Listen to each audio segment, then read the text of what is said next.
तो hello everyone, welcome to the channel. तो आज हम एक नई वीडियो के साथ आपको थ्योरी ऑफ कंप्यूटेशन पूरा कंप्लीट कराने के लिए आ चुके हैं। देखिए, आज जो हम टॉपिक करने वाले हैं ना, ठीक है, मैंने इसके शॉर्ट नोट्स में आपको बिल्कुल प्रोवाइड करा रहा हूँ और साथ में इसकी पीडीएफ भी आपको प्रोवाइड करा दूंगा। ठीक है, तो आज हम जो टॉपिक करने वाले हैं वो देखिए चार टॉपिक करने वाले हैं। देखिए, पहले जो हमारा regular language and finite automata, जिसके अंदर टॉपिक पढ़ेंगे रेगुलर एक्सप्रेशन का, हमारा रेगुलर ग्रामर, डीएफए, एनएफए, जिसमें एप्सिलॉन एनएफए भी होगा, क्लोजर प्रॉपर्टीज। फिर हमारा सेकंड जो होगा वो होगा पुश डाउन ऑटोमेटा, जिसके अंदर सीएफएल के बारे में जानेंगे, एम्बिगुअस ग्रामर कौन सी होती है, एम्बिगुअस कौन सी होती है, closure properties of CFLs, types क्या है सीएफजी के, यानी कॉन्टेक्स्ट फ्री ग्रामर्स के टाइप भी डाउन ऑटोमेटा में। तो हमारा थर्ड चैप्टर होने वाला वो है ट्यूरिंग मशीन पे। ट्यूरिंग मशीन के अंदर हम closure properties of recursive language के ऊपर बात करेंगे और आरईएल, यानी कि बाकी सब मैंने आपको डिटेल कोर्स के अंदर दे दिया है। अब मैं इसमें शॉर्ट में पूरे के शॉर्ट नोट्स के साथ आपको सब कुछ एक्सप्लेन करने वाला हूँ। ठीक है, पॉइंट टू पॉइंट सब मैंने लिख रखा है, मैं आपको बताता हूँ। ठीक है, फिर आता है हमारा डिसाइडेबिलिटी प्रॉब्लम्स क्या है, फिर राइसिस थ्योरम जो कि के अंदर आती है ट्यूरिंग मशीन के अंदर, ये हम चैप्टर 3 में करेंगे। फिर आता है हमारा चैप्टर 4 जो कि लास्ट चैप्टर है अनडिसाइडेबिलिटी का। ठीक है, वैसे इंपॉर्टेंट नहीं है लेकिन पर इसका जो टेबल है वो हमें पता होना चाहिए टेबल के अंदर हमने कैसे फिलअप करते हैं। ठीक है, तो ये अनडिसाइडेबिलिटी टेबल आएगी इसके अंदर, क्लोजर प्रॉपर्टीज ऑफ टेबल और सम डिसाइडेबल प्रॉब्लम्स। तो हमें डिसाइडेबल प्रॉब्लम्स के ऊपर ही बात करें। देखिए, टोटल 4 चैप्टर है, तो चलिए फिर मैं इसको पूरे शॉर्ट नोट्स में मैंने लिख दिया है आपको। बस इस शॉर्ट नोट्स की मैं पीडीएफ अपलोड करा दूंगा और उसमें एक्सप्लेन भी कर रहा हूँ साथ बाय साथ कि इस पीडीएफ में क्या क्या हमें देखने को मिलेगा। तो आइए तो फिर इसके हम कंटेंट देख लेते हैं। अब इसके अंदर हम थ्योरी ऑफ कंप्यूटेशन के अंदर क्या क्या कंटेंट करेंगे। देखिए, पहला हमारा जो होगा regular languages and finite automata, फिर push down automata and CFLs, फिर हमारा आएगा recursive enumerable sets and Turing machine जो कि चैप्टर 3, और लास्ट चैप्टर होगा अनडिसाइडेबिलिटी। चलिए फिर शुरू करते हैं सबसे पहले regular languages and finite automata का। देखिए, मैंने इसके सारे पॉइंट में आपको बताता चलूंगा। देखिए, पहले हमारा इंट्रोडक्शन में हमने क्या क्या चीज हमें जाननी पड़ेगी। देखिए, पहले हमें पता होना चाहिए अल्फाबेट क्या होते हैं। देखिए, अल्फाबेट हमें इससे सिग्मा से डिनोट करते हैं। Alphabet is a set of finite number of symbol. इसके अंदर हमारे ए और बी, या फिर अल्फाबेट के अंदर हम 0 1 किसी से भी हम रेगुलर एक्सप्रेशन या जब हम फाइनाइट ऑटोमेटा बनाएंगे उसके लिए हम इसमें अल्फाबेट के अंदर कुछ सिंबल देते हैं। ठीक है, उन सिंबल को ही हम स्ट्रिंग बनाने में हेल्प करेंगे। अब स्ट्रिंग क्या होता है, देखिए जैसे कि हमारा इंग्लिश लैंग्वेज के अंदर हम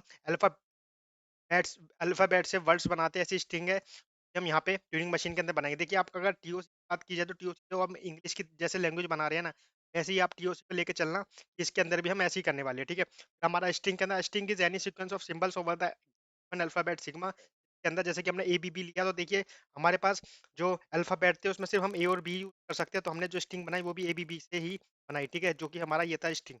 फिर आता है हमारा एम्प्टी स्ट्रिंग। एम्प्टी स्ट्रिंग हम एप्सिलॉन या फिर लैम्डा से शो करते हैं। देखिए, पर हम ज्यादातर एप्सिलॉन ही देखने को मिलेगा। ठीक है, भले ही हम लैम्डा से भी हम शो करते सकते हैं। ठीक है, empty string is string with no symbols over any alphabet.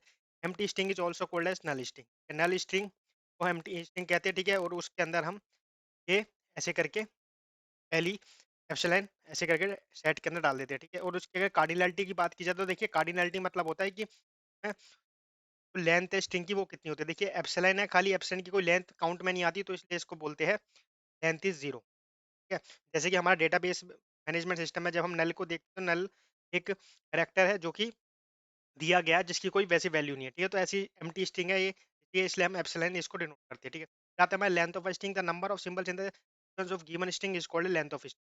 Example के तौर पे देख सकते हैं, अगर हमारा ए बी बी है और हमने इसका कोड लिया, यानी कि उसका कार्डिनलिटी निकाली, तो उसका देखिए 3 आती है, क्योंकि तीन नंबर ऑफ 3 अल्फाबेट्स है। क्या आता है for the strings A B B over sigma A B. ठीक है, ये था हमारा लेंथ ऑफ स्ट्रिंग। आते हैं हम सबस्ट्रिंग ऑफ ए स्ट्रिंग के ऊपर। सबस्ट्रिंग क्या होता है, सब स्ट्रिंग क्या होता है, एक स्ट्रिंग के अंदर कुछ पार्ट को हम सबस्ट्रिंग कहते हैं। जैसे कि हम देख सकते हैं एक सीक्वेंस का एनी सीक्वेंस ऑफ जीरो और consecutive symbols of the given string on an alphabet is called substring of a example के तौर पे आप देख सकते हैं। देखिए, ये हमारा सिग्मा के अंदर ए बी है और हम epsilon A B A B B, ठीक है, ए बी बी। है, अगर हम ए बी कोई देखें तो हमारे सारे इसके अंदर आ जाते हैं, जो कि हमारे सिग्मा ए बी के अंदर जो अल्फाबेट थे इससे जो बनाई हुई हमारी स्ट्रिंग है। ठीक है, वो मैक्सिमम लेवल तक नहीं जा रही तो उसे सब स्ट्रिंग कहेंगे। ठीक है, इसमें एप्सिलॉन आता है, ए आता है, बी आता है, ए बी डबल बी। ठीक है, आता है prefix. Prefix of a string क्या कहता है, any substring with the sequence of the beginning symbol of A given is called prefix.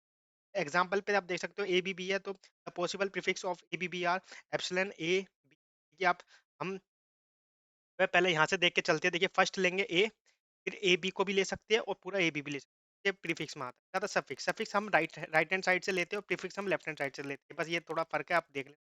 ठीक है। Any substring with the sequence of telling, telling यानी कि एंडिंग साइड से, यानी कि मैंने बताया राइट साइड से देखेंगे जब स्ट्रिंग के एंड से तो उसे बोलते हैं सफिक्स, और जब शुरू में देखेंगे लेफ्ट हैंड साइड से जब स्ट्रिंग स्टार्ट हो रही है उसे प्रीफिक्स कहते हैं। Symbol of given string is called a suffix. Example के तौर पे आप देख सकते हो B B, the possible suffix are epsilon B. देखिए अब हम राइट साइड से देख रहे हैं तो पहले बी आ सकता है, फिर डबल बी भी आ सकता है, फिर ए बी बी भी, ऐसे ही, ठीक है। जैसे कि उसके अंदर लेफ्ट से देख रहे थे, इसमें राइट आते power of an alphabet, alphabet का की पावर क्या हो सकती है। देखिए the following are powers of an alphabet over sigma.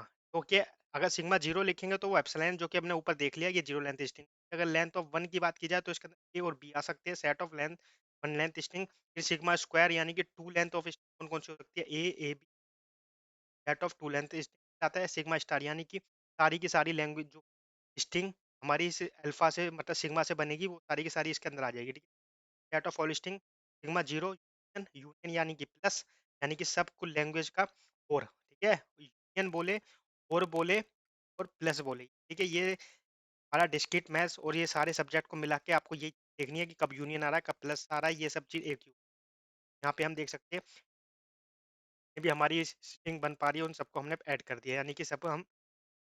फिर आते हैं सिग्मा प्लस। सिग्मा प्लस क्या कहता है, अल्फा वन अल्फा टू मतलब सिग्मा टू, यानी कि जितनी भी वन लेंथ की स्ट्रिंग इनका यूनियन, ठीक है। उसके अंदर से हमने जीरो यानी कि जो जीरो लेंथ वाली स्ट्रिंग है उसमें माइनस कर दिया, जो कि लेंथ वाली स्ट्रिंग होती है एप्सिलॉन, निकल के आ जाती है हमारी प्लस, ठीक है। आपको ये ध्यान रखना है, अगर सिग्मा के ऊपर प्लस है ना, यानी कि इसके अंदर से हमने एप्सिलॉन को रिमूव कर दिया, तो ये टोटल में से हमने एप्सिलॉन को कर दिया, तो हाँ।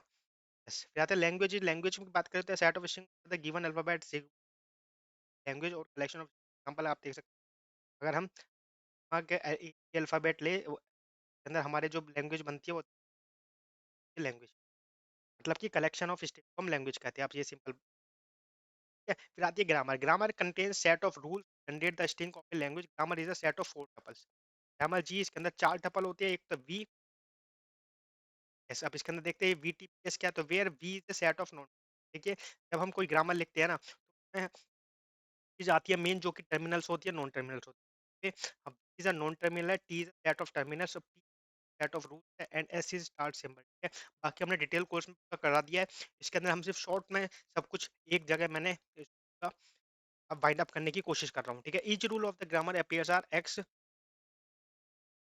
Y where X and Y are any sequence of terminals and non terminals, ठीक है। हम एक्स और वाई है इसके अंदर नॉन टर्मिनल्स हो सकते हैं और टर्मिनल्स हो सकते हैं, अभी हमने इसकी लैंग्वेज के बारे में कुछ पता नहीं है, ठीक है। तो ये सिंपल हमने एक एग्जांपल के तौर पे बताया, ठीक है। फिर आता है auto act as a recognizer और एक्सेप्टर। देखिए रिकॉग्नाइजर और एक्सेप्टर में ये फर्क होता है। एक्सेप्टर मतलब कि अगर मैं किसी से कुछ पूछता हूँ या अगर वो, जैसे मैं किसी बंदे से अगर रोड पे जा रहा मैं उससे पूछ ये एड्रेस कहाँ पे मिलेगा, तो एक्सेप्टर है कि वो मेरे को या फिर हाँ या ना में जवाब दे दे, सिर्फ डायरेक्शन दिखा दे, ठीक है, बता के भी ना सिर्फ बता दे, तो ये होता है रिकॉग्नाइजर और एक्सेप्टर, जो एक्सेप्ट कर रहा है, ठीक। और जो आउटपुट नहीं दे रहा है, सिंपल हमें गाइड कर रहा है या फिर यस और नो करके आउटपुट जनरेट करा, तो ये होता है हमारा एक्सेप्टर, ठीक है। और जनरेटर में फर्क होता है, जनरेटर में आउटपुट ध्यान रखना आपको, एक्सेप्टर और जनरेटर में, ठीक है। An automation is a machine that accept और recognise the string of a language over an alphabet. यहाँ पे देख सकते हो, यहाँ पे इनपुट स्ट्रिंग आई, हमें दो कंडीशन बनती है, या तो यस या नो, ठीक है। यस है तो वो वैलिड स्ट्रिंग है, अगर नो है तो इनवैलिड स्ट्रिंग है, ठीक है। रिकॉग्नाइजर और एक्सेप्टर ऐसे बोल जाता है हमारा। जब हम स्ट्रिंग मशीन पढ़ेंगे तो देखिए यहीं वहाँ पे ये रिकॉग्नाइजर एक्सेप्टर और जो हमारा जनरेटर होगा उसको एनिमेटर में कह देंगे, ध्यान रखना है। बस मैं एक वर्ड बताऊं जिससे कि बाद में वो ना हो, ठीक है। ये होता है, दूसरा होता है ऑटोमेशन एक्ट एज प्रोड्यूसर और एनिमेटर। देखिए यहाँ पे एनिमेटर लिखा हुआ है, प्रोड्यूसर लिखा हुआ है और ट्रांसड्यूसर, ये होता है जो कि हमारा जनरेट करके देगा, या जनरेटर भी बोलेंगे, ये ध्यान रखना, जनरेटर। भी मैं लिख रहा हूँ, an automation can help produce the output over any alphabet D over the given input alphabet, ठीक है। यहाँ पे इनपुट जैसे कि आया था, लेकिन यहाँ पे क्या है, एक आउटपुट मिलेगा हमें, ध्यान रखना है, में फ़र्क है, ठीक है। और ये सबके अंदर आपको देखने को मिलेगा सीएफएल में, रेगुलर में और हमारे ट्यूनिंग मशीन में, जो हम बहुत बनेगा। आता है formal language. Formal language is the set of all thing is restricted over a particular forms of thing with the given and the equivalence of language grammar and automata की बात देख करते हैं टेबल में। फॉर्मल लैंग्वेजेस, ग्रामर्स और automata, देखिए ये तीनों अलग अलग लेके चलनी है, ठीक है। इसमें बहुत कंफ्यूजन होती है, सब लैंग्वेजेस को ग्रामर बना देते हैं, और सबसे मेन चीज आपको क्लास, वो भी हम ये डायग्राम देखते हैं ना, वो सब क्लास के अंदर आता है। आप कभी भी इसको लैंग्वेज और ग्रामर के ये रिलेट मत कर लेना, ठीक है। ये सबसे बड़ी ज़्यादा कंफ्यूजन है, ठीक है। तो यहाँ पे रेगुलर लैंग्वेजेस हमारी लैंग्वेज इसमें वो है regular language, context free language, context sensitive CSL, यानी कि आती है फोर्थ हमारी रिकर्सिव, यानी कि इसे बोलते हैं आरईएल, ठीक है। और ये हमारा सीएसएल या सीएफएल, ठीक है। रेगुलर ग्रामर की बात किया तो आरजी हमारा regular grammar, CFG context free grammar, और सीएसजी, ठीक है।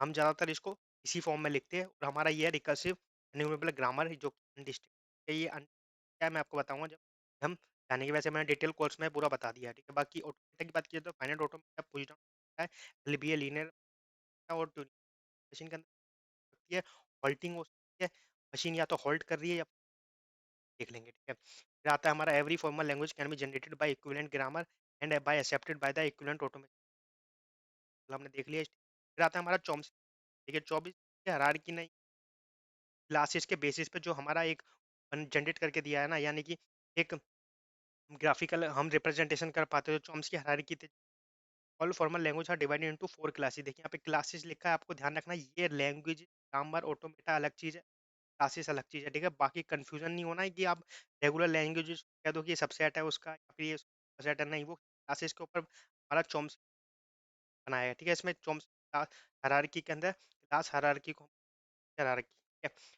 हम देख लेते हैं चॉम्स्की हायरार्की है क्या चीज। देखिए ये है हमारा, देखो टाइप 0 क्लास है जो सबसे बाहर की साइड, ये वो चीज है जो कि जनरेट कर सकता है, ठीक है।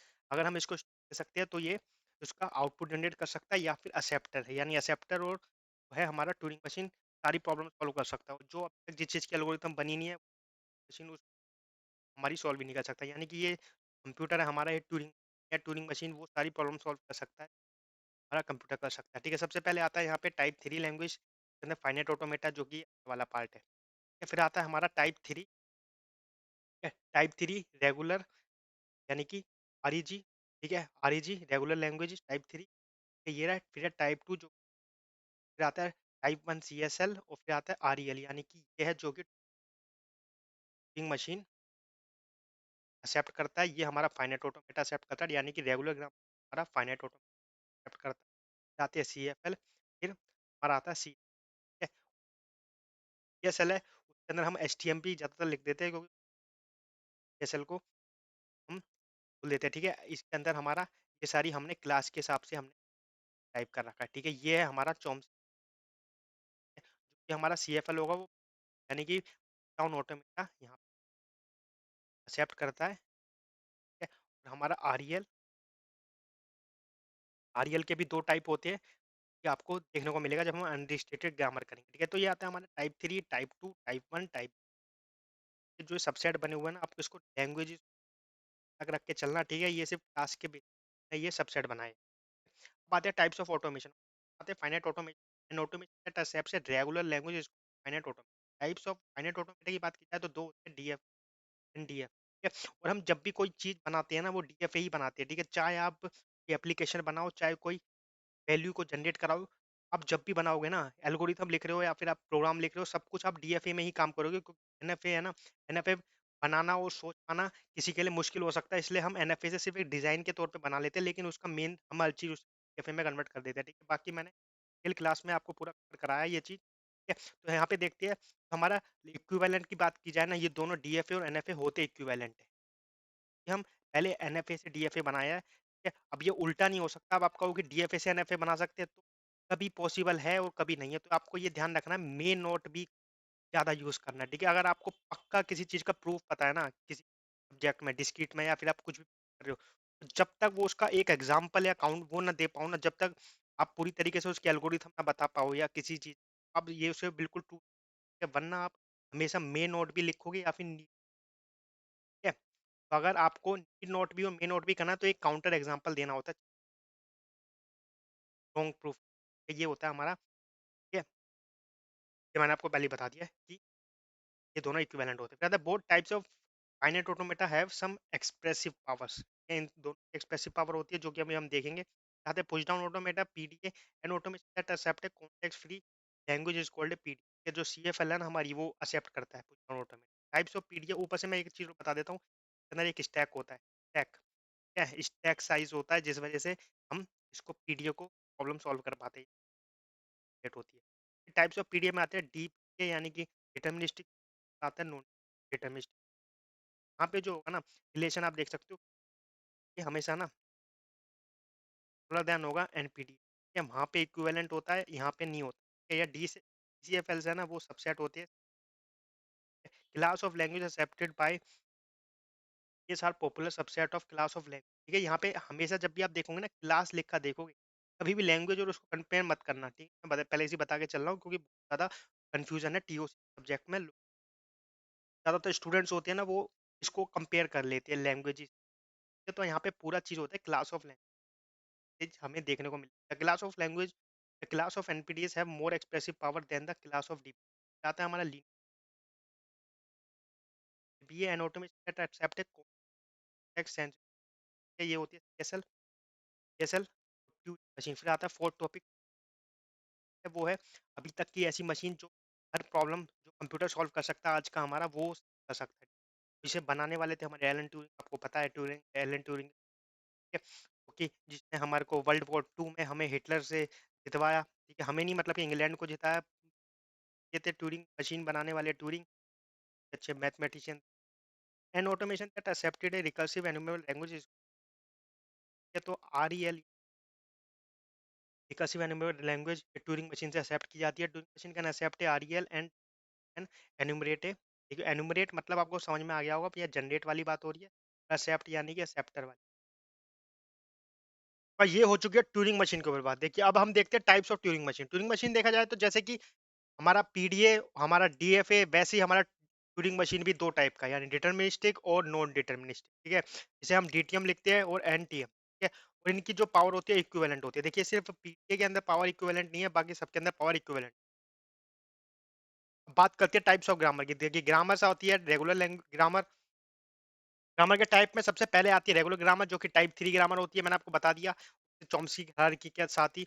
अ grammar is regular grammar if and only if it is either left linear grammar or right linear grammar। ठीक है, regular grammar is a grammar where all rules are restricted as following. ठीक है, अब देखिए यहाँ पे जो रेगुलर ग्रामर है ना, यहाँ पे आता है ये लेफ्ट लीनियर और राइट लीनियर का, लेकिन हमारा जो सीएफएल है ना, सीएफएल के अंदर आती है एम्बिगुअस और नॉन एम्बिगुअस। तो आपको दोनों को ध्यान रखना है। देखिए तरीका दोनों का सेम सही है। देखिए तो हमारा लेफ्ट लीनियर ग्रामर क्या कहता है कि जो हमारा नॉन टर्मिनल है ना, नॉन टर्मिनल जो होगा ना, उसका जो के साथ में जो होगा वो उसको वो रिपीट करेगा। ठीक है, वो अपना वी रिपीट नहीं करेगा। तो इसमें लेफ्ट लीनियर ग्रामर के अंदर ये फर्क है। ठीक है, लेकिन जब हम राइट की बात करेंगे तो यहाँ पे आप देख सकते हो, यहाँ पे टी स्टार, यहाँ पे हमारे टी के ऊपर बात कर रहे हैं तो इसलिए हम टी पे स्टार लगा दिया। ठीक है, इसके अंदर जो है राइट राइट लीनियर ग्रामर होगी, जो हमारा वी होगा ना, मैं आपको बता देता हूँ। देखिए आपको पता रहे, देखिए जो हमारा वी है ना नॉन टर्मिनल, वो हमारा लेफ्ट साइड है यहाँ पे। तो हमारा यहाँ पे बी है, वो हमारा राइट साइड है। तो सिंपल सा बस यही ध्यान रखना, ये राइट लीनियर है और लेफ्ट लीनियर। ठीक है, लेफ्ट लीनियर और राइट लीनियर इंपॉर्टेंट नहीं है, पर जब हम अनएम्बिगुअस और एम्बिगुअस पढ़ेंगे ना, तो वहां जाके आपको फिर डिफरेंस समझ में आ जाएगा। ठीक है, फिर V is any variable and T in any terminal. ये है हमारा वेरिएबल और टर्मिनल। फिर आता है हमारा context free grammar. Context free grammar type 2 की ग्रामर है। इसके अंदर every rule of F G is restricted. हमारा आता है वी, वी यूनियन टी, और पूरे का ये हमारा है स्टार क्लोज। ठीक है, फिर हमारा है थर्ड कॉन्टेक्स्ट सेंसिटिव। मैंने डिटेल कोर्स में आपको बताया ये स्टार और प्लस के बारे में। ठीक है, आपको डिटेल वीडियो में आपको सब पता होगा, इसलिए मैं शॉर्ट में शॉर्ट पॉइंट्स के जरिए आपको बता रहा हूँ। ये असल आती है फिर हमारी कॉन्टेक्स्ट सेंसिटिव ग्रामर। सो सीएजी के अंदर रूल कहता है कि एक्स वाई को ड्राइव कर रहा है, तो वेयर एक्स की जो कार्डिनलिटी है ना, वो वाई से कम होगी। ठीक है, और एक्स की बिलोंग्स टू करता है, X belongs to N T का star closure, and Y belongs to N T का whole closure. And X must contain at least one variable, के अंदर हमेशा एक वेरिएबल प्रेजेंट होना। Null production are present. Null production कैसे होता है, जैसे नॉन टर्मिनल एप्सिलॉन को अगर डिराइव कर पा रहा है तो इसे बोलते हैं नल प्रोडक्शन। ठीक है, are present in grammar, it may or may not be. ठीक है, फिर आता है हमारा रिकर्सिव एनिमेबल ग्रामर, जो कि आरईजी होता है, जिसकी लैंग्वेज होती है आरईएल। तो रूल क्या कहता है, इसके अंदर भी सेम रूल है, बस इसके अंदर क्या कहता है, X belongs to and T का होल। यहाँ पे हमारा Y belongs to and T का star closure, and X contain must at least one variable. ठीक है, ये रिकर्सिव एनिमल ग्रामर का कंडीशन है। आता है हमारा इक्विवेलेंस ऑफ लैंग्वेज। अब लैंग्वेज का इक्विवेलेंस देख लेते हैं। ठीक है, ये आपको ध्यान रखना है। टाइप 3 की लैंग्वेज होती है, ये हमारा रेगुलर लैंग्वेज है। इक्विवेलेंट होती है फाइनाइट ऑटोमेटा की, और फाइनाइट ऑटोमेटन इक्विवेलेंट होता है हमारे रेगुलर ग्रामर के। ये तीनों इक्विवेलेंट होते हैं, और आप इसको क्लास से, चॉम्स्की क्लास से अलग मान के चलना। फिर हमारा लेफ्ट लीनियर ग्रामर जो कि हमने देख लिया, राइट लीनियर रेगुलर एक्सप्रेशन क्या होता है, मैं ए के साथ स्टार लिख दूं, यानी कि ए जितनी बार भी हम ए को रिपीट करते हैं ना, जगह पूरी स्ट्रिंग को ना लिख के हम ए स्टार से, यानी कि स्टार क्लोजर एंड डिटेल होता है। फिर आता है हमारा context free language. Context free language जो होता है वो इक्विवेलेंट होता है हमारा पुश डाउन ऑटोमेटा, यानी कि एनपीडीए। और ठीक है, अब देखना जो पीडीए है ना, यहाँ पे पीडीए सारी ग्रामर जनरेट कर सकता है, लेकिन एनपीडीए जो है ना, एनपीडीए सेम ही है। ठीक है, यहाँ पे पीडीए लिख के या फिर एनपीडीए लिख के आप है ना, जब हम पीडीए की बात करेंगे ना, तब आपको फर्क मानना है ये डिटर्मिनिस्टिक, जैसे कि एफ जी, यानी हमारे जो एनएफएल और डीएफएल में था, ये था कॉन्टेक्स्ट, था सी एस एल होता है एलबीए के लीनियर। आता है हमारा आरईजी रेगुलर, आरईजी मतलब रिकर्सिव एन्यूमरेबल ग्रामर इक्विवेलेंट होता है ट्यूरिंग मशीन के, एंड इक्विवेलेंट होता है हमारे आरईएल के। क्या है, ये लैंग्वेज है, ये ध्यान रखना, ये लैंग्वेज है, ग्रामर है, और ये मशीन। एक्सप्रेसिव पावर की बात की जाए तो expressive power of A machine class, और जब भी बात करेंगे क्लास के ऊपर बात करेंगे, ध्यान रखना। चॉम्स्की हायरार्की के हमने निकाला। एक्सप्रेसिव पावर के अंदर हम फाइनाइट ऑटोमेटा हम एक्सप्रेसिव पावर के टर्म्स में लिख देते हैं फाइनाइट ऑटोमेटा, उससे पावरफुल होता है डीपीडीए, फिर पीडीए, और फिर हमारा एलबीए, और सबसे पावरफुल टूरिंग, मैंने आपको बता दिया टूरिंग मशीन से पावरफुल मशीन है नहीं। ठीक है, finite automata is less powerful than any other machine and touring machine is powerful. देखिए ये दोनों याद रखना, टूरिंग मशीन और फाइनाइट ऑटोमेटा। बात करें क्लास के बारे में, बात करें तो टाइप 3 क्लास सबसे नीचे, यानी सबसेट होती है टाइप 2 की, टाइप 2 सबसेट 1 0 की क्लास। फाइनाइट ऑटोमेटा जो है वो इक्विवेलेंट होता है ट्यूरिंग मशीन के, ठीक है, लेकिन उसके कोई लिमिटेशन है, तो इस वजह से हम फाइनाइट ऑटोमेटा एक पावरफुल मशीन नहीं है ट्यूरिंग मशीन के मुकाबले, जबकि दोनों की पावर होगी वो इक्विवेलेंट, मतलब इक्विवेलेंट में सेम होती है। लेकिन जब हम लैंग्वेज जनरेट के ऊपर बात करेंगे ना, तब ट्यूरिंग मशीन बहुत ही पावरफुल मशीन आती है with read only. Turing machine with read only, इसके अंदर एक टेप होती है रीड कर सकती है, जबकि फाइनाइट ऑटोमेटा एक मेमोरी, मतलब कि उसके अंदर मेमोरी नहीं होती। फाइनाइट ऑटोमेटा में आपको ध्यान रखना है, इसके अंदर एक मेमोरी है जो कि रीड कर पा रही है। ठीक है, तो ये मशीन विद डायरेक्शनल टेप, ठीक है, इसकी direction directional Turing machine with finite tape, with finite stack. देखिए पीडीए की बात करेंगे तो स्टैक की बात करेंगे, बात करेंगे तो टेप की। पीडीए इक्विवेलेंट होता है एफए के भी विद स्टैक, यहाँ पे एक स्टैक होता है। ठीक है, या तो Turing machine equivalent PDA with additional stack. देखिए उसके अंदर पीडीए के अंदर सिर्फ एक स्टैक होता है, लेकिन हमारा जो ट्यूरिंग मशीन होता है उसमें दो स्टैक होता है, इस वजह से ये पावरफुल बन जाता है। ठीक है, तो एप्लीकेशन की बात की जाए तो application of automata, application of automata में फर्स्ट आता है हमारा finite automata can be used in the following cases. पहले तो है लेक्सिकल एनालिसिस, देखिए कंपाइलर का पार्ट है। ठीक है, ये ध्यान रखना, लेक्सिकल एनालिसिस वो टोकन जनरेट करता है, यानी of character of sequence of characters को ये टोकन में कन्वर्ट करता है। तो ये होता है हमारा लेक्सिकल एनालिसिस की कंपाइलर डिजाइन में हमने डिटेल कोर्स में देख चुके हैं। फिर आता है हमारा recognise the pattern unit regular language. ठीक है, इससे हम पैटर्न को भी recognise, design the combinational and sequential circuit using and Mealy machine. देखिए मूरे और मिले मशीन आपने डिजिटल लॉजिक में देखा होगा, तो आपका ये इससे आपको अंदाजा लग सकता है जो हमारा सीक्वेंशियल सर्किट है ना, हम ये ऑटोमेटा से ही बनाते हैं। फिर आता है हमारा, मतलब कि जो कि आपने देखा होगा फाइनाइट ऑटोमेटा विद स्टेट्स, हमारे डिजिटल लॉजिक के अंदर वहाँ पे हम ये देखते हो मिले मूरे हमारा टीओसी का पार्ट है, ये हम देख लेंगे अभी। PDA can be used in the following cases. पहले तो क्या है, parsing face of A compiler, जो हमारा पार्सिंग फेस है ना, वो सिंटैक्स एनालिसिस वो हमारा पीडीए के जरिए होता है। ठीक है, ये आपको ध्यान रखना है, कंपाइलर डिजाइन प्लस टीओसी के मिक्स क्वेश्चन भी आ सकते हैं। ठीक है, इंप्लीमेंट स्टैक एप्लीकेशन, स्टैक होता है तो इससे हम स्टैक की एप्लीकेशन चला सकते हैं। Evaluate arithmetic expression, solve the tower of Hanoi. देखिए रिकर्सन की जो हमारा ये देख रहे हो आप कैसे टॉपिक मिक्स होके आ रही है। प्रोग्रामिंग एंड डीएस के जो हमारा डीएस था, डीएस के अंदर हमने रिकर्सन की 4 एप्लीकेशन पढ़ी थी, जिसका था टावर ऑफ अनाई हमारा रिकर्शन, मतलब ये हमारी स्टैक की एप्लीकेशन थी।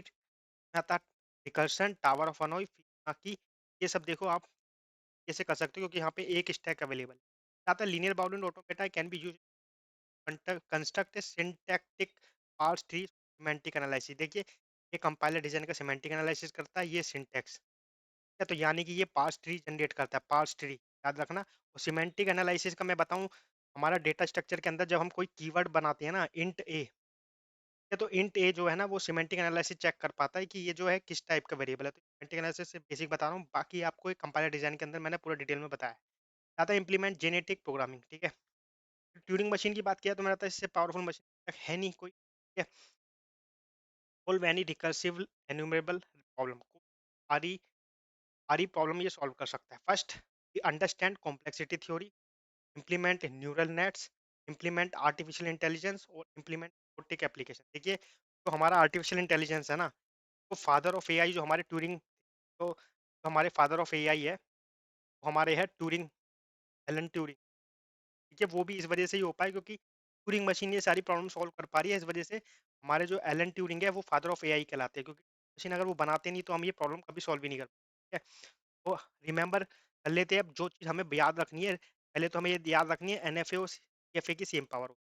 पीडीए हैज लेस पावर, ठीक है, डी की पावर लेस होगी, ठीक है? और मैंने बता दिया एनपीडीए मतलब कि पी बात है। अदर डीटीएम यानी कि ट्यूरिंग मशीन डिटर्मिनिस्टिक की सेम पावर होती है नॉन, या Mealy and Moore machine have same power. Mealy machine यहाँ पे लिखा है output depends on current state and current input, यानी कि जो आउटपुट डिपेंड होगा करंट स्टेट और करंट इनपुट पे डिपेंड करता है, जबकि जो मूरे है ना, output depends on current state only, ध्यान रखना है। Finite automata does not have infinite memory required for comparison, ठीक है, इसके पास मेमोरी नहीं, फाइनाइट ऑटोमेटा, ध्यान रखना नंबर वाले पॉइंट, एक पॉइंट में आपको सब बता रहा हूँ। Every finite language is regular but converse need not be true, ठीक है। रेगुलर लैंग्वेज का अगर हम कन्वर्स निकालने जाएंगे तो वो फाइनाइट लैंग्वेज हो सकता है, नहीं भी हो सकता। यहाँ पे लिखेंगे मे नॉट, मे नॉट भी है। यहाँ पे देखिए यही सब आप वर्ड को ध्यान रखना है। साथ में हमारा लैंग्वेज में भी infinite but variable, terminals and production rules are finite for every grammar. Regular grammar is either left linear, right linear. Every NFA can be converted to DFA, मैंने आपको बता दिया है। पहले हम एनएफए डिजाइन करते हैं फिर DFA. NFA has any state then the equivalent DFA has at most raise to the power n. ध्यान रखना कि आपको पता है एनएफए में कोई स्टेट्स को हम बिना देखे कोई डेड स्टेट नहीं बनती, कुछ नहीं बनता, सिंपल हम एक डिजाइन कर लेते हैं। और जब डीएफए जब बनाने जाते हैं ना, वहाँ पे हमें सब चीज़ को चेक करना होता है, ये इनपुट किस मतलब ये इनपुट कहाँ पे जाएगा, तो डेड स्टेट बहुत सारी बन सकती है। तो यहाँ पे ध्यान रखना कि मैक्सिमम है ना 2 raise to the power n state बन सकती है डीएफए में। क्या देखते हैं यहाँ पे, let w be a string of length n, the number of possible substring epsilon is at most n 1 plus 2 plus 1, ध्यान रखना आप, ठीक है? ये जब हमारी जो जो लेंथ है ना वो n दे रखी है, और हमें पॉसिबल सब स्ट्रिंग निकालनी है, कितनी स्ट्रिंग निकाल सकते हैं। आपको पता है स्ट्रिंग सब स्ट्रिंग क्या होता है, जैसे मेरे पे ए बी बी है, सब स्ट्रिंग हो जाएगी एप्सिलॉन ऐसे करके ए बी बी ऐसे। तो ये सब जो होगा ना ये टोटल होगा n into n plus one by two plus one. एक एक जो हमारा इंक्लूड किया ना वो एप्सिलॉन। नंबर ऑफ प्रीफिक्स की बात की जाए तो n length string n plus one, और सफिक्स की बात की जाए तो n प्लस वन। ये आपको ध्यान रखना है, ये थे रिमेंबर पॉइंट। बात करते हैं फाइनाइट ऑटोमेटा। फाइनाइट ऑटोमेटा है विदाउट आउट, इसके अंदर कोई नहीं होता, ठीक है, जो कि डिटर्मिनिस्टिक डीएफए और एनएफए। एप्सिलॉन एनएफए है ना, ये उससे भी ज्यादा, मतलब जल्दी बनाने के लिए हम एप्सिलॉन एनएफए से बनाने की कोशिश करते हैं, उससे हम पॉसिबिलिटी है कि ज्यादा जल्दी बन जाएगा। हम ये जैसे कि कोई स्टेट है ना, वो सीधा एप्सिलॉन के बाद भी हम उस स्टेट पे भेज सकते हैं। ये है हमारा एप्सिलॉन एनएफए। अब फाइनाइट ट्रांसड्यूसर जो है, जो कि फाइनल डेटा विद आउटपुट है, इसमें दो मशीन बता दिए। इसमें दो टाइप के हमने फाइनाइट ऑटोमेटा बनाया है, जिसमें एक है delay machine and Moore machine. Delay machine क्या होती है, the output is stated with transition and state and input symbol. क्यों, आपको पता है कि जो ये है डिजिटल लॉजिक के सीक्वेंशियल सर्किट के बारे में बात कर रहा है। मैं देखो थोड़ा सीक्वेंशियल सर्किट के बारे में बताऊं, तो सीक्वेंशियल सर्किट के अंदर ना प्रीवियस इनपुट और करंट आउट मतलब प्रीवियस आउटपुट करंट इनपुट से मिलके बनती है मशीन। आप ये ध्यान से देख सकते हो, ये लॉजिक में हमने पढ़ा है। आते हैं the Moore output is associated with the state. ये है हमारा मिले और मूरे के बारे में। फिर आता है फाइनाइट ऑटो विदाउट आउटपुट, हमने देख लिया एफए होता है एनएफए होता है, और तीसरा एप्सिलॉन एनएफए।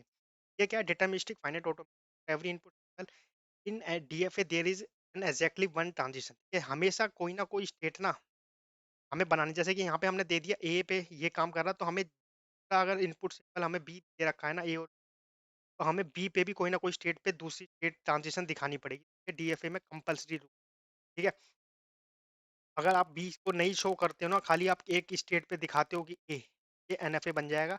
और अगर आप सिंपल एक स्टेज पे भेज रहे हो दूसरी स्टेट पे, और बिना किसी बस एप्सिलॉन लिख के, आप ये बन जाएगा epsilon difference. Reject all that are not present in the language by halting in final state. सब चीज it is non deterministic final auto for every input is at least one transition finite automatic accept all that are present in the language by halting a final state and reject string not present in the language either by halting in a final state by halting that configuration। यहाँ पे dead state का combination मतलब हमारा जो configuration है वो हम नहीं भी बनाते, क्योंकि हमारे को सिंपल जो है ना हमें बनाने की कोशिश करना है। पहले हम एनएफए बनाते हैं, और एनएफए से पहले भी हम एप्सिलॉन बनाते हैं, क्योंकि एप्सिलॉन बना के भी सीधा नई स्टेट पे फाइनाइट ऑटोमेटा विच ट्रांजिशन बिटवीन। फिर आता है हमारा model of finite auto. Finite automata आप देख सकते हैं, ये होती है हमारा फाइनाइट कंट्रोल। ठीक है, और यहाँ पे जो हमारी स्ट्रिंग लिखी होती है तो कि ये स्ट्रिंग को चेक करता है।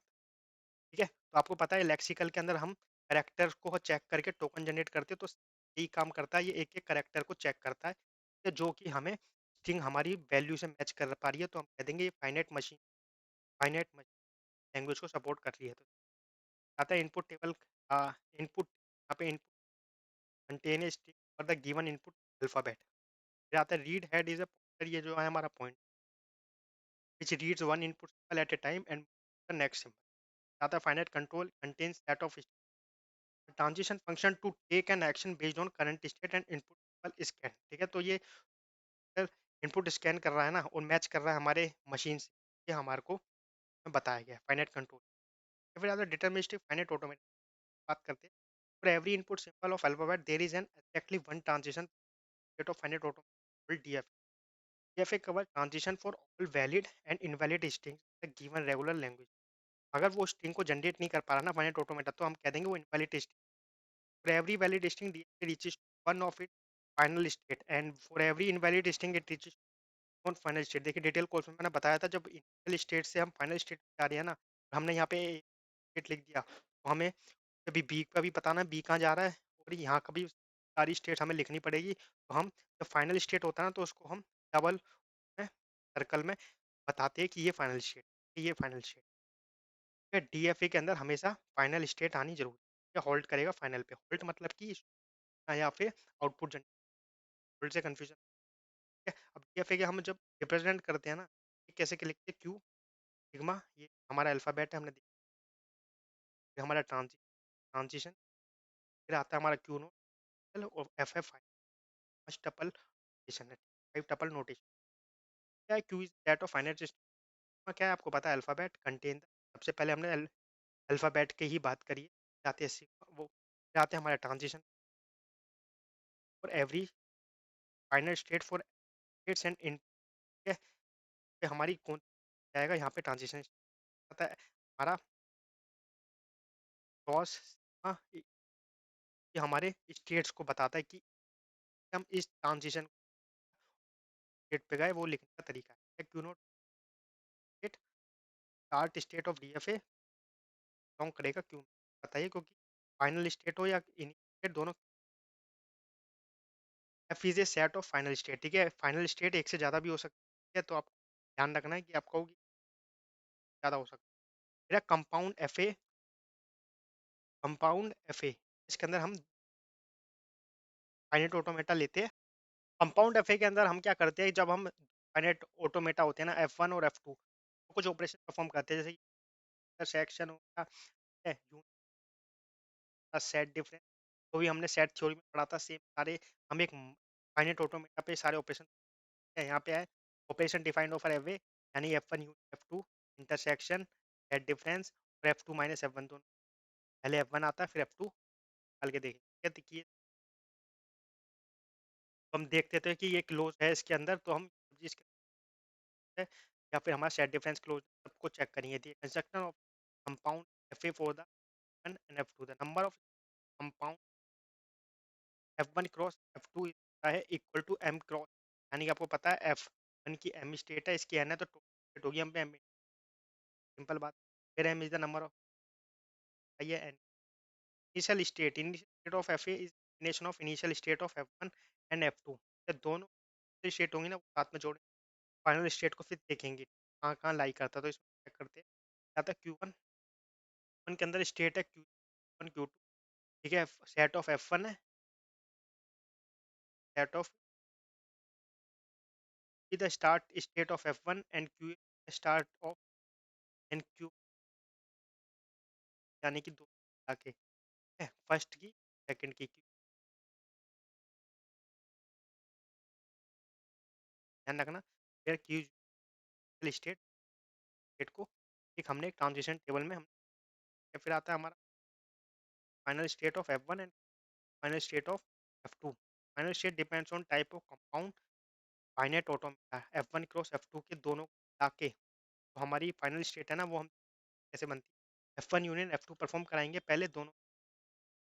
क्या होगा, फाइनल स्टेट होगी मेक दो cross final, if final state of F2 contains any of such a FA accept LF1 and F2, ठीक है। क्या आता है इंटरसेक्शन, इंटरसेक्शन में अगर final state make final final state and final state of F2 contains in any of the, अच्छा FA accept F1 and F2, ठीक है। तो यहाँ पे यूनियन ऑपरेशन, इंटरसेक्शन ऑपरेशन देखेंगे, हम देखेंगे फाइनल ऑपरेशन, फाइनल जो स्टेट्स है ना हमारी वहाँ पे लाई करिए। अगर दोनों में हमने जैसे पहले चेक किया था सेम उसमें आ रही है फाइनल स्टेट, कह देंगे कर रहा है।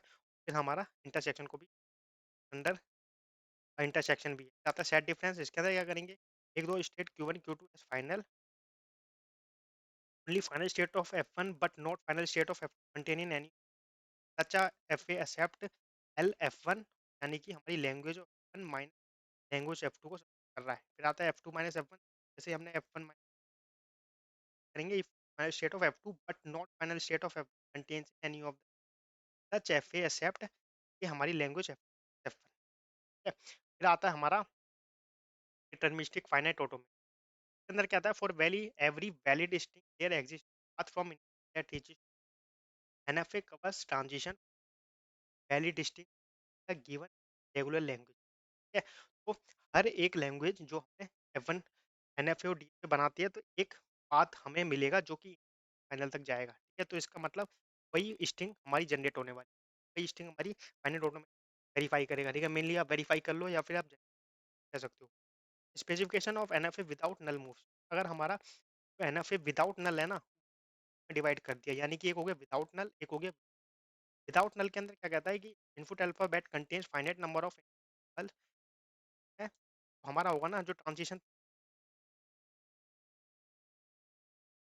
और क्यू, यानी कि ऑफ टर्म्स होती है पॉसिबल ऑफ, है जब हम टेस्ट टू पावर n लिखते हैं तो n का मतलब होता है कि इसमें पॉसिबिलिटी, ये है टू पावर क्यू स्टेट के ऊपर आता है epsilon NFA। For every valid string there exist a path, same चीज epsilon NFA is same as the NFA but it can include epsilon transition. यहाँ पे एक मेन चीज आ जाती है कि एप्सिलॉन ट्रांजिशन हम यूज कर रहे हैं, तो इसका नाम है एप्सिलॉन NFA। स्पेसिफिकेशन की बात की जाए तो देखिए इसके अंदर भी सेम है, क्रॉस आता है हमारा सिग्मा यूनियन एप्सिलॉन, देखिए यहाँ पे एप्सिलॉन है ना ये यूनियन में आ रहा है इसके साथ, यहाँ पे जबकि यहाँ पे हमारा एप्सिलॉन,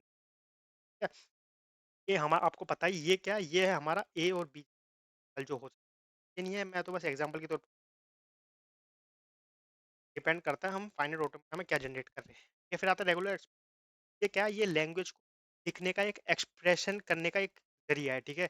अब हम कैसे करेंगे, it is a declarative way of representation of a regular language, regular act formula that generate exactly दो which are in a language, ठीक है। ऑपरेटर ऑफ रेगुलर एक्सप्रेशन कौन, operator in regular expression are Kleene concatenation operator and plus is a union, मैंने आपको बता दिया plus हमेशा operator बोल, यहाँ पे जो स्टार है ना वो तीन क्लोज है, जो कि मैं डिटेल कोर्स में बताया कैसे फंक्शन काम करते हैं। Important notation regular expression, some of the important compare to regular sets are, ये जो है हमारा ये ये हमारा एक एम्प्टी सेट है, ठीक है। तो हम इसको तरीके से हम सेट थ्योरी में लिखते थे वैसे ही आता है ये एप्सिलॉन, ठीक है। इन दोनों में करके आप मान लें एप्सिलॉन हमारा नल सेट है उसको लिखकर वे अलग अलग है, ठीक है। आता है हमारा ए जिसके अंदर खाली एक एक अल्फाबेटा तो एक ही स्ट्रिंग जनरेट हो पाएगी। ऐसे ए बी के अंदर हम ए यानी कि या तो ए आएगी या बी आएगी। अब ए बी सी के अंदर तीन, ए प्लस बी प्लस सी, या तो ए आ सकती है या बी आ सकती है। प्लस मैंने आपको बताया, प्लस मतलब ठीक है, ध्यान रखना आता है ऐसे ए टू जेड में रिप्रेजेंट करते हैं।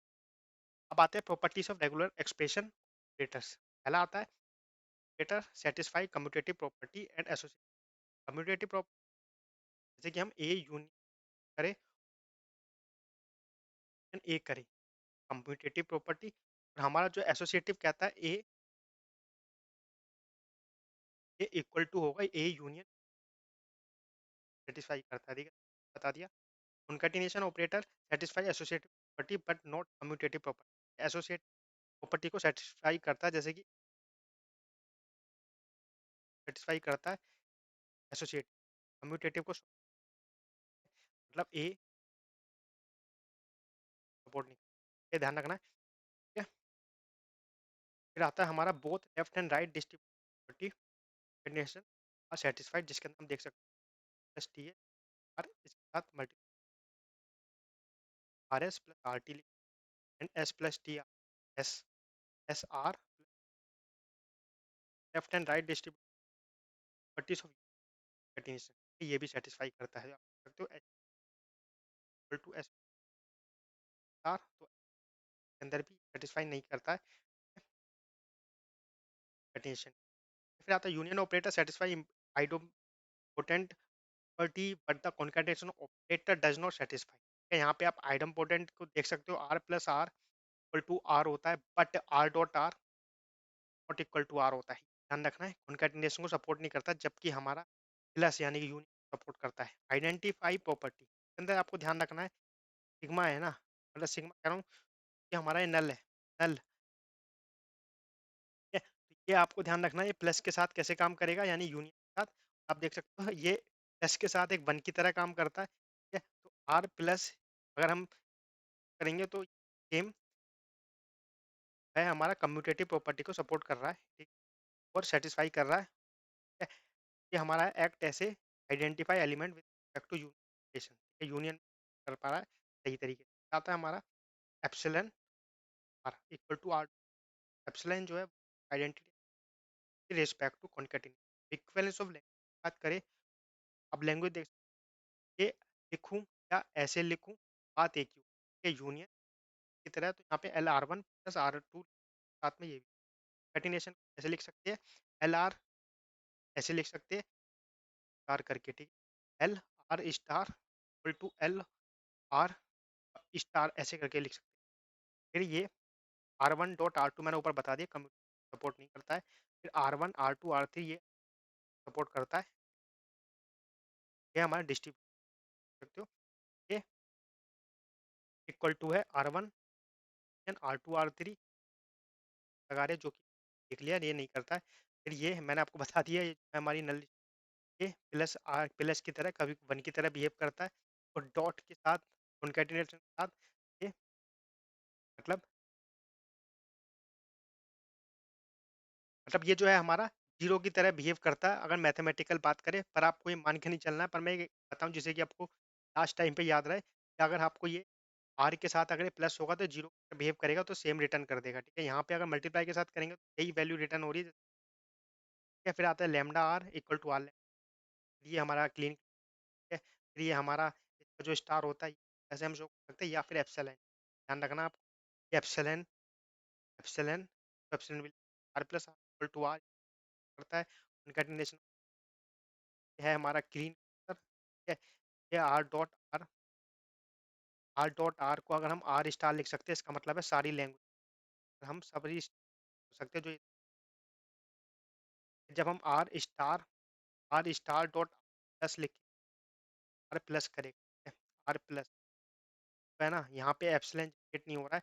जब हम लेट से ये अंदर एप्सिलॉन जनरेट नहीं हो रहा, लेट से हमारे पास जो लैंग्वेज स्टार्ट हो रही है ऐसे करके स्ट्रिंग चल रही है, उसके अंदर एप्सिलॉन से स्टार्ट हो रही है, तो हमेशा ए का कॉन्कैटिनेट अगर हम एप्सिलॉन से कराएंगे तो जनरेट करेगा। तो आप ध्यान से सोच, आर प्लस या ए प्लस, एग्जाम्पल के तरीके से हम R star whole star R star से लिख दें, फिर आर ब्रैकेट और स्टार का हम आर स्टार लिख सकते हैं, तो ब्रैकेट लगाने की जरूरत देते हैं हमारे स्टेशन।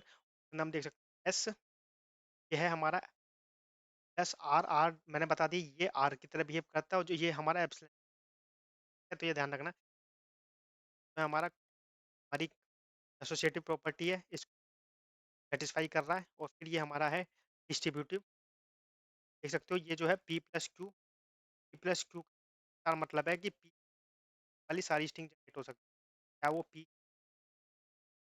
से भी स्टार्ट होती है, सारी स्ट्रिंग जनरेट हो सकती है, यूनिवर्सल है। यानी कि समझ लो ये सारी लैंग्वेज का कोड है, अगर मतलब पी अल्फाबेट है हमारे पास, तो ये इन सब लैंग्वेज का, सारी लैंग्वेज का वे अलग अलग हो सकता है। आप ऐसे भी लिख सकते हो क्यू स्टार का होल स्टार, ऐसे भी लिख सकते हो, ध्यान रखना आपको, इससे बहुत सारे question. Q star P star Q star को सिंपल सेम ही बात है, सारी लैंग्वेज का बॉडी जब हम लिख रहे हैं तो बस ये लैंग्वेज सिंपल हम लैंग्वेज से रिप्रेजेंट कर सकते हैं। फिर आता है क्लोज प्रॉपर्टीज ऑफ हमारे रेगुलर लैंग्वेज, आता है set of regular languages under union के अंदर, finite union regular language but infinite union, बता दूंगा इसके अंदर आपको क्या क्या याद रखना है अभी, ठीक है। इस प्रॉपर्टीज के बाद आपको ये याद रखना है कि सबसेट है ना, सबसेट किसी के अंदर नहीं आता, रेगुलर में आता, ना वो सी एल में आता, ना वो हमारा आर ई एल में होता है। आपको ध्यान रखना सबसेट एक ऐसा ऑपरेशन है जो, बताता हूँ क्या क्या आपको याद रखना है रेगुलर के अंदर। जब भी फाइनाइट आएगा ना, तो फाइनाइट के अंदर हमेशा रेगुलर होता है हमारा, set of regular language difference, difference के अंदर close, set of regular language है, आप ध्यान से देखना क्लोज साथ हो रहा है under under clean under pose, ठीक है, आप देख सकते हो क्लोज अंडर प्रीफिक्स के अंदर भी है, ये देख सकते हैं सफिक्स के अंदर भी क्लोज है। फिर set of regular language reversal, reversal के अंदर भी, रिवर्सल में आप देख सकते हो, ध्यान रखना half of regular language, regular regular language half करेंगे तो हाफ ऑफ है वन थर्ड, वन थर्ड भी one third of regular, one third और हाफ क्या मैं हाफ कर दिया जाए तो ये रेगुलर है, ठीक है, तो यही वन थर्ड, अगर इस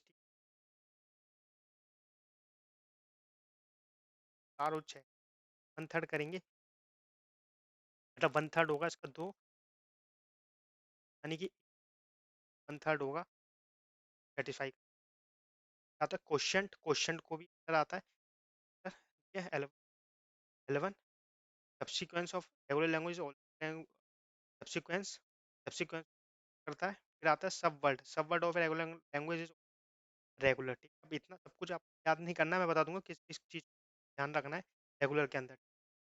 प्रोविजन रेगुलर लैंग्वेज का इनवर्स होमोमोर्फिज्म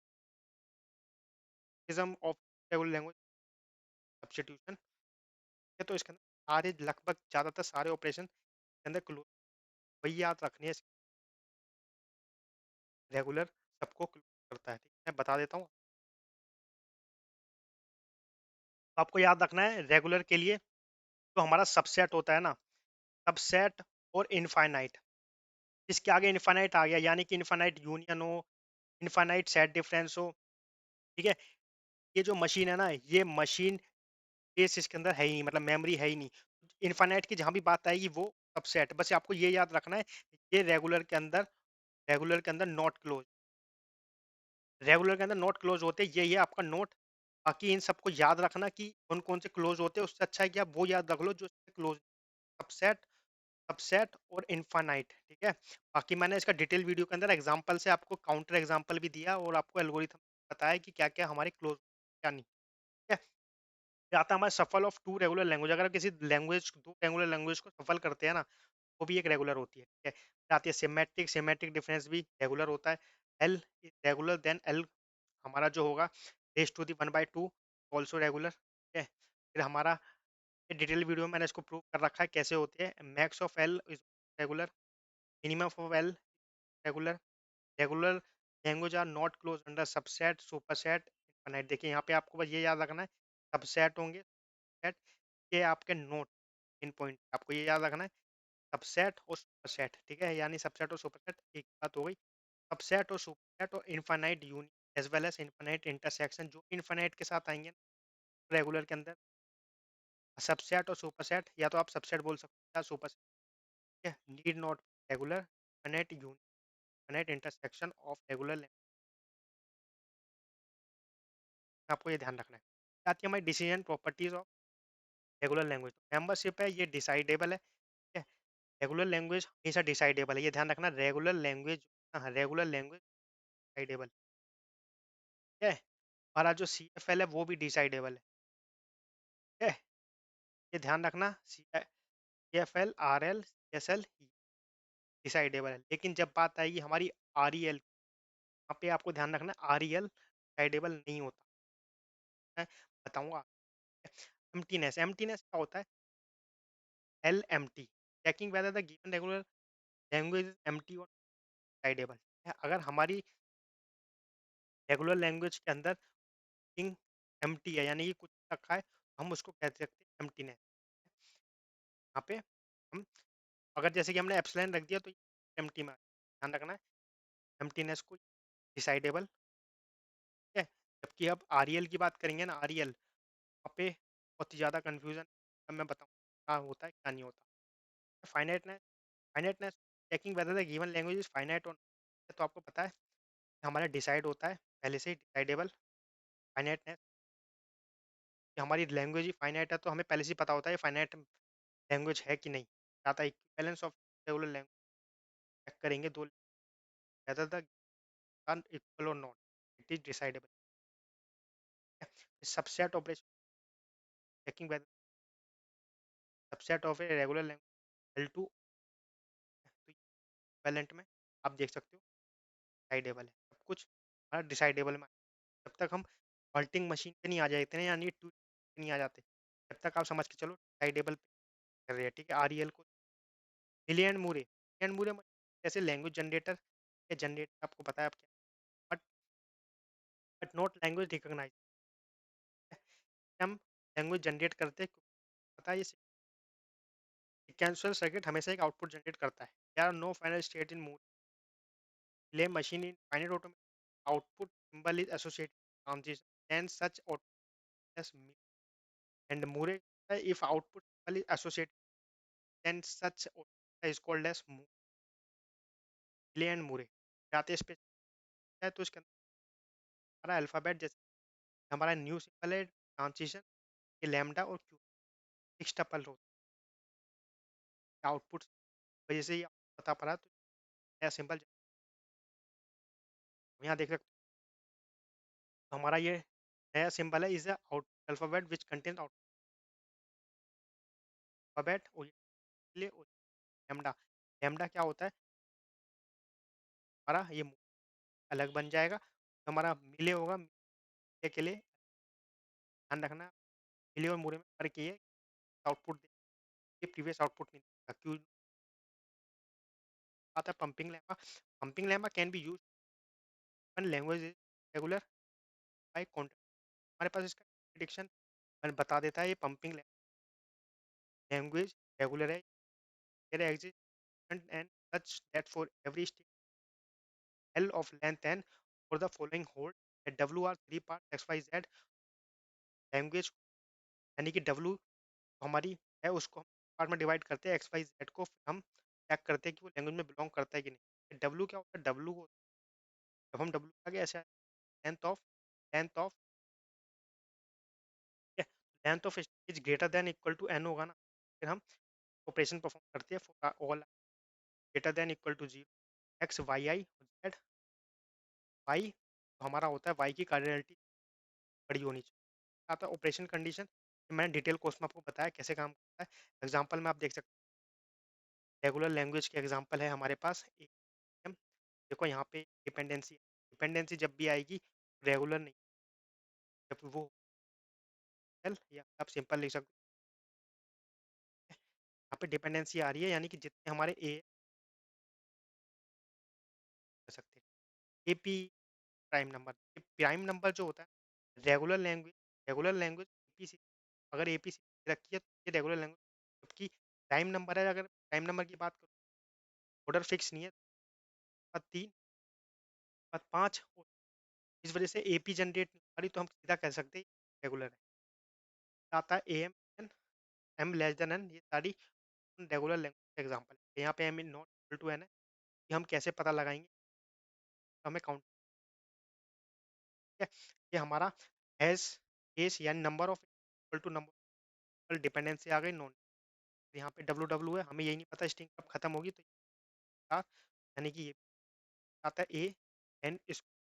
अब ए एन स्क्वायर से क्या हो सकता है, जिसकी एन की वैल्यू अगर स्क्वायर हो गया, फिर एन जाएगा हमारा, फिर आ जाएगा हमारा स्क्वायर नाइन, यानी कि यहाँ पे कोई आएगा जिस वजह कह सकते हैं तो कोई रेगुलर नहीं है। अब सेम ये टू पावर है ना, यहाँ पे डिपेंडेंसी, सारे जो एग्जांपल थे यानी कि नॉन रेगुलर है, तो ये फिर हम देखेंगे सी एफ एल से सॉल्व हो पाते कि नहीं। यही चीज़ है, मेमोरी की वजह से ये प्रॉब्लम हो पा रही है कि कर सकते हैं इसके अंदर फाइनाइट ऑटोमेटा, बहुत प्रॉब्लम हम सॉल्व नहीं कर पाएंगे। Finite automata need of finite automata methods देख सकते हैं, पार्टीशन मेथड है, गेट इक्विवेलेंस और टेबल फिलिंग मेथड, और ये हमारे माई हिल नेरोडे थ्योरम कि हम मिनिमाइज कर सकते हैं फाइनाइट ऑटोमेटा। बाकी हम माई हिल नेरोडे कहता है let L be and it contains finite number of classes, of all high hill narrow day balance classes give universal language। ये हम इक्विवेलेंट चेक करेंगे दोनों, मतलब लैंग्वेज का, साथ है all universal language partition in finite number equivalent classes alleged. Minimise जो हमने फाइनाइट ऑटोमेटा किया है उसको चेक करेंगे कि वो बन पा रहा है कि नहीं। High heel narrow day equivalence classes in regular language equivalent to, इसके बाद हमें चेक करके माई हिल से माई हिल मिनिमाइजेशन कर सकते हैं। देखिए ये था हमारा फाइनाइट ऑटोमेटा रेगुलर लैंग्वेज और इसके शॉर्ट पार्ट। अब हमारा चैप्टर 2 होता है, वो होता है साउंड ऑटोमेटा में मैंने बताया था, जैसे हम पोजीशन स्टार्ट करते हैं ना, यहाँ पे सी एफ एल आ जाता है, क्योंकि CFL से ही हम ये जनरेट कर पाते हैं, ठीक है। और मैंने दो चीज़ बता दी है पहले से ही, एनपीडी डीपीडीए के पावर वाइज ये कम होती है, डीपी एनपीडी ये ही बोलते हैं ना। कॉन्टेक्स्ट फ्री ग्रामर, इसमें डेरिवेशन दो तरीके की होती है, मतलब पहले तो हमें देखना है left most derivation. Left most derivation सा मैं लिख देता हूँ कि एस ए बी ड्राइव कर रहा है, तो हम ए पहले ए फिर बी फिर ए, यानी कि लेट से हमारे पास ए था, वो ए था द स्मॉल ए, वो बी को ड्राइव कर पा रहा है, तो हम पहले लेफ्ट से स्टार्ट करेंगे, ऊपर से आएंगे और लेफ्ट मोस्ट, ये होता है लेफ्ट मोस्ट डेरिवेशन। क्या था राइट मोस्ट डेरिवेशन, हम राइट से करते हैं, अगर हम से बी से हम पहले जनरेट करते के बाद फिर हम ए करते, तो देखिए यहाँ पे ये होता है राइट मोस्ट, यहाँ पे देख सकते हैं लेफ्ट मोस्ट। पहले पास्ट ट्री हमारा जनरेट होता है terminal which represented by circle and all are symbol, ठीक है। तो पास्ट ट्री हमारा जनरेट होके आता है जैसे हम टर्मिनल और नॉन टर्मिनल चेक करते हैं, जैसे अगर जैसे कि अगर मैं पास्ट ट्री बनाऊं तो ऐसे ड्राइव कर रहा है ए को, कर रहा है बी को, ये हमारा एक पास्ट ट्री आपको दिख रहा होगा, तो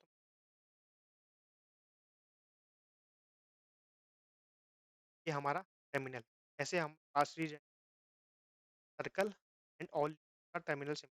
अब आती है unambiguous grammar. Unambiguous grammar compiler design के लिए बहुत इंपॉर्टेंट है, क्योंकि कंपाइलर डिजाइन में जो भी बनाते हैं ना, अनएम्बिगुअस ग्रामर से ही बनाते हैं। Grammar is called as unambiguous grammar का मतलब होता है more than one tree generate नहीं हो सकता, एक ही ट्री जनरेट होगा।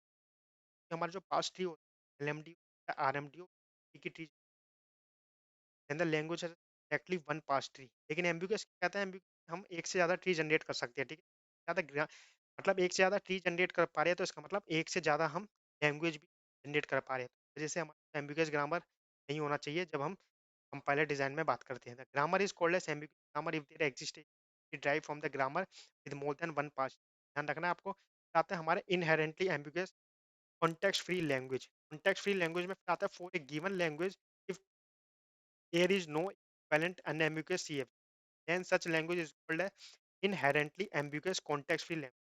है। आपको ध्यान रखना है कि अगर उससे कोई भी इनहेरेंट नहीं हो पा रहा है तो वो एक context free ambiguous context free कहलाएगा।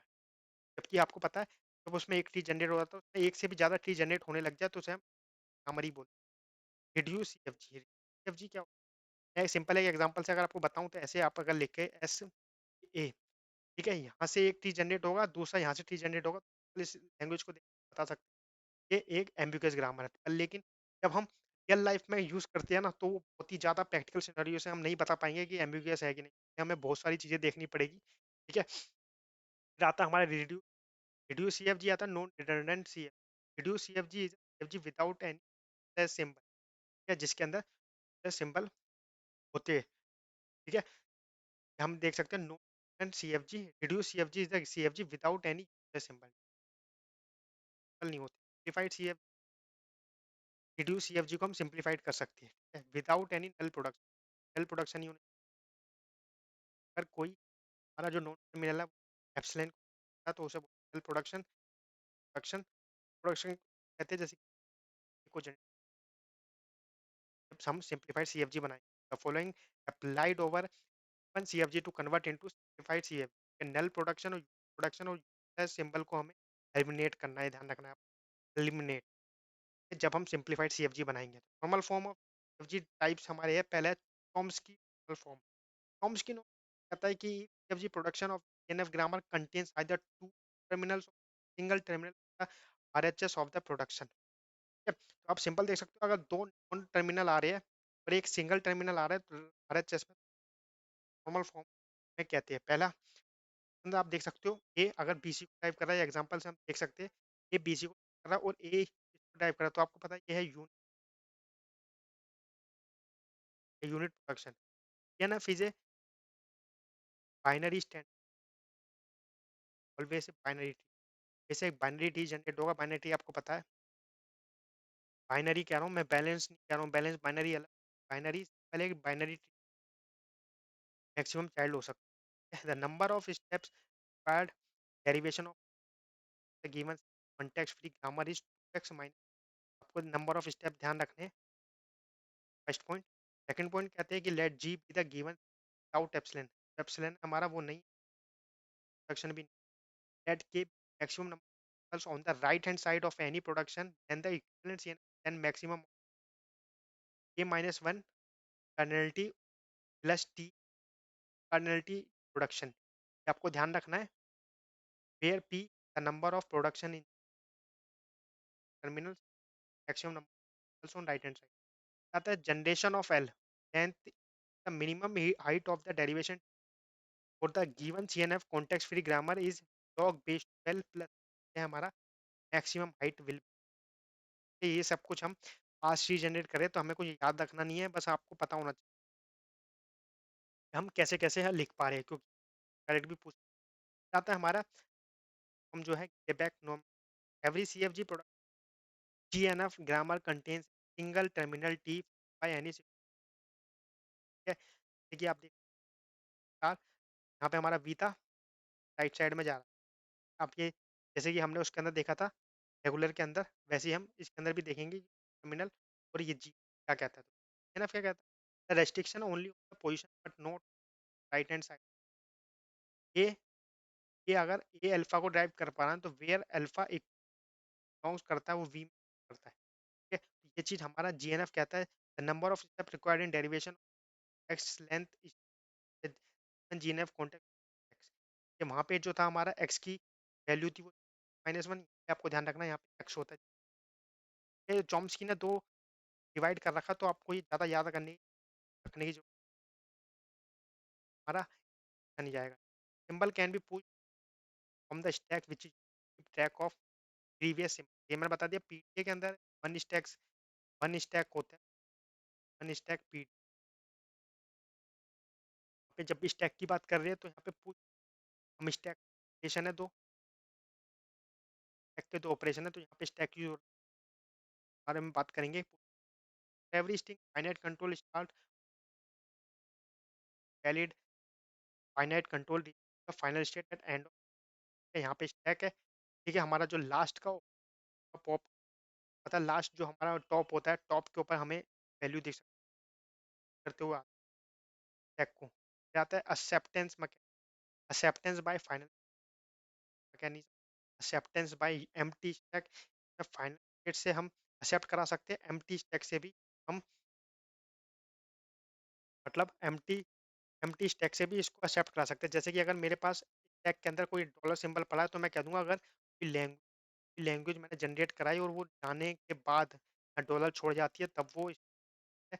और अगर इसके अंदर इसने बिना एंटर करे सीधा भी अगर मैं इसको रीड कर लेता हूँ, जबकि जब भी फाइनल, यानी कि जब भी एक्सेप्टेंस में आई, ठीक है। यहाँ पे तीन तरीके से एक्सेप्टेंस होता है, बाय एम्प्टी फाइनल स्टेट तरीके से भी यूज। CFL की पावर, यानी कि देखा जाए तो PTA by empty stack equivalent होता है by final by empty and final, सब इक्विवेलेंट होते हैं। ऑपरेशन की बात की जाए तो दो मैंने आपको बता दिया स्टैक यूज होता है इस वजह से। जाता है बाईपास, बाईपास के लिए हम करना जो मैंने अभी बताया, बाईपास के लिए do nothing stack content until it में भी आता है। रिप्लेस, रिप्लेस क्या है, रिप्लेस हमें सिंबल को अगर कोई रिप्लेस करना है at the top off replace operation भी यूज। स्पेसिफिकेशन की बात की जाए तो यहाँ पे देखिए ये क्यू हमारा पहले से सेम, ये अल्फ़ाबेट, ये हमारा जो है स्टैक सिंबल आ गया, और ये हमारा ट्रांजिशन और इनिशियल। यहाँ पे आपको जेड नोट याद रखना, जेड नोट मैंने डॉलर लिखा है, यहाँ पे हम लिखेंगे जेड नोट। ये हमारा स्टैक में जब एम्प्टी होते हैं तब। ये एफ हमारा होता है फाइनल स्टेट। तो there are 7 tuple notation there at of final state. Alpha है अल्फ़ाबेट के लिए, एंड ये है आपका stack alphabet transition, you know. Then we have can write Q in to में, ये हमारा जो है अल्फ़ाबेट सिंबल और यूनिट करके एप्सिलॉन, एप्सिलॉन के लिए एनपीडीए मैंने बता दिया। टाउ जो है हमारा टाउ है स्टैक सिंबल। कैड नोट जब हम स्टार्ट करते हैं स्टैक के, वो जो सबसे पहली चीज़ पड़ी होगी ना, in stack the start stack Z naught, ये जेड नोट स्टैक के अंदर ऑलवेज प्रेजेंट होगा, ये चाहे करियो ना। फिर the set of final, final state आपको पता है ये सबसेट होगा, सबसेट होगा एक्सेप्टेंस बाय, आपको पता है। मैं इसको ज़्यादा इसको नहीं करूँगा। अंदर देखते हैं हम context free languages non regular थी ना, कॉन्टेक्स्ट फ्री लैंग्वेजेज है कि नहीं, अब देखते हैं कौन। पहला है AN, आपको पता है यहाँ पे AN BN दे रखा है, तो हम क्या कर सकते हैं, A को करा सकते हो, से हम पॉप करा सकते हो, तो कर सकते हो, हमारी हो गई कॉन्टेक्स्ट फ्री लैंग्वेज। सेम इसके अंदर डिपेंडेंसी है, A और B के अंदर डिपेंडेंसी है, M किसी पे डिपेंड नहीं कर रहा, तो M को क्या कहेंगे, जब स्ट्रिंग खाली होगी ना, स्ट्रिंग खाली होगी कह देंगे बाईपास, बाईपास कर देंगे, कर लेंगे सिंपल। फिर आता है AM BM प्लस N, हम क्या करेंगे, ये बहुत फेवरेट क्वेश्चन, M N और यहाँ पे B को N, उस यहाँ पे क्या करेंगे, जब इसको पुश करेंगे तो इसको करा देंगे, ये करेंगे तो इसको करा देंगे, ये कहूँ हमारे CFL के एग्जाम। यहाँ पे भी डिपेंडेंसी आप देख सकते हैं, सारे हमारे डिपेंडेंसी है, देखिए number of A equal to number of dependency, value equal to balance parenthesis, balance parenthesis बराबर होने चाहिए। डब्ल्यू के अंदर, डब्ल्यू जो है अंदर सबसे बढ़िया बात है, स्टैक है हमारे पास, स्टैक के अंदर अगर ए डाल भी देते, होगा वो रिवर्सल में डालेगा, तो उससे क्या करेंगे हम, करा सकते हैं।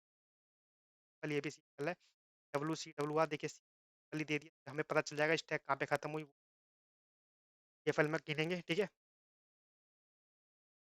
फिर आता है हमारा ये एल, इससे भी हम देख सकते हो डिपेंडेंट एम एन। अब यहाँ पे क्या हो रहा है, यहाँ पे देखिए पहले इसको करा देंगे, इसको भी करा देंगे, जैसे सी आएगा ये पॉप करा देगा, और ये जो सकते हैं। आते हैं क्लोजर प्रॉपर्टीज, क्लोजर प्रॉपर्टीज में देखिए तो यहाँ कॉन्कैटिनेशन यूनिवर्सल प्लस होमो सब्स्टिट्यूशन, सबसेट मैं बता दूं, सबसेट इसमें भी नहीं होता, अभी बताता हूँ इसको कैसे याद रखना है। फिर आता है क्वोटिएंट साइकिल इंटरसेक्शन डिफरेंस, हमारे नहीं क्लोज करते हो आप रखना है इंटरसेक्शन। मैंने यहाँ पे देखिए, यहाँ पे आप लिख सकते हो, कोई बना सकते हो, देखिए यहाँ सी सेट, और यहाँ पे हम एक कोई टिक बना सकते हैं एंड के लिए, लिख सकते हैं आई एस, और हमारा है इनफाइनाइट। ये दोबारा से आगे इनफाइनाइट को देखो, इनफाइनाइट को आपको याद रखना है, इनफाइनाइट इसी के अंदर भी क्लोज, हमें याद रखने की कुछ सेट और सबसेट सेम होता है, आपको पता होगा सबसेट ही याद रख लो वही। यहाँ पे हम क्या कर सकते हैं, यहाँ या तो हम सी आई डी एस लिख सकते हैं, तो यहाँ पे एक ट्रिक याद कर सकते हैं, इनफाइनाइट को हमें याद रखने की जरूरत है, क्या यस लिख आई डी से, आई डी से आपको याद रखना है for complement, I for intersection, और हमारा डिफरेंस, और ये हमारा एस फॉर सबसेट, बस। हम सबसेट को भी याद करने की जरूरत नहीं, मैंने बताया सबसेट किसी के अंदर भी क्लोज है। डिसीजन प्रॉपर्टीज की देखा जाए तो test for decidable, emptiness decidable, finiteness decidable, सिर्फ हम आरईएल जब बात करेंगे तब देखेंगे डिसाइडेबल है कि नहीं, बाकी सारे डिसाइडेबल या फिर होती। देखो यहाँ पे ये पुश करेगा, ये पॉप कर लेगा, लेकिन जो है ना ये भी काउंट करना है, लेकिन ये हमारे पास इतनी स्टैक में जगह नहीं है कि, और कोई ऐसा ऑपरेशन भी एक्स्ट्रा कि जो स्टैक में पुश करा के देख सके, तो ये हमारी एक हमारी सिंपल जो सिंगल वेरिएबल की कंडीशन है ना, एपी एपी होनी चाहिए आरईजी रेगुलर के लिए, हमारा सीएफएल में भी सिंगल वेरिएबल के लिए सेम हो। डबल के लिए मैंने आपको बता दिया डिपेंडेंसी होनी, लेकिन दो डिपेंडेंसी स्टैक से हम, लेकिन तीन की डिपेंडेंसी हमारे पास ऐसा कोई ऑपरेशन नहीं है, ठीक है, या डब्ल्यू डब्ल्यू आर और डब्ल्यू आर। अब यहाँ पे देखो डब्ल्यू के बाद डब्ल्यू आर ने एक स्टैक में पे, फिर उसका रिवर्सल पुश हो गया बी ए पर, लेकिन यहाँ पे फिर डब्ल्यू आर आ गया, तो यहाँ कन्फ्यूजन, हमारा स्टैक ऑपरेशन एफएल को सपोर्ट नहीं करती है। फिर हमारा कंपोजिट सेम इसके अंदर भी, और ये हमारा L equal to A N B N, और where I is not equal to N, तो हमें पता ही नहीं डिपेंडेंस, हम लिख ही नहीं सकते तीन पे, इनडायरेक्टली ना आई इक्वल टू एन का मतलब है हमें डिपेंडेंसी देखनी पड़ेगी कि आई इक्वल टू एन ना हो जाए, ये भी सी एफ एल में नहीं है। अब सी एफ एल नो के एग्जाम्पल है, यहाँ पे आप देख सकते हो, ए को पुश करा, फिर को पुश करा, लेकिन पर आ गया तो ये बी सामने हो, फिर हम पॉप कैसे करें, नहीं है। ये सारे सी एफ एल के, ये सारी लैंग्वेज है, ये हमारी सी एफ एल नहीं काउंट कर सकती, हमारा CFL का ये ड्रॉबैक है, यानी कि आप देख सकते हैं, काम कर सकते हैं, ठीक है। अब जो हमारा चैप्टर 3 है ना, चैप्टर 3 है हमारा ट्यूरिंग, चैप्टर 3 अब पर बात करेंगे, और हमारे दो चैप्टर है जिसके अंदर हमें ये शॉर्ट नोट्स में पूरा रिवाइज कर लेना है। तो चलिए फिर ट्यूरिंग मशीन स्टार्ट करते हैं। मैंने आपको बता दिया पीडीए के अंदर ना हमारे पास एक स्टैक था, एक स्टैक की वजह से वहाँ पे हमें प्रॉब्लम आ रही थी। वहाँ पे इन्होंने क्या प्रॉब्लम के लिए क्या हमने सॉल्व करा, तो हमारा ट्यूरिंग मशीन है ना, इसमें स्टैक हो गए, ठीक है, दो स्टैक हो गए। तो हमारा लीडर है ना वो दोनों तरफ मूव कर सकता है, ठीक है, लेफ्ट में भी मूव कर सकता है, राइट में भी, ठीक है। सबसे पावरफुल मशीन है, हम वो पढ़ने जा रहे हैं ट्यूरिंग मशीन, ठीक है।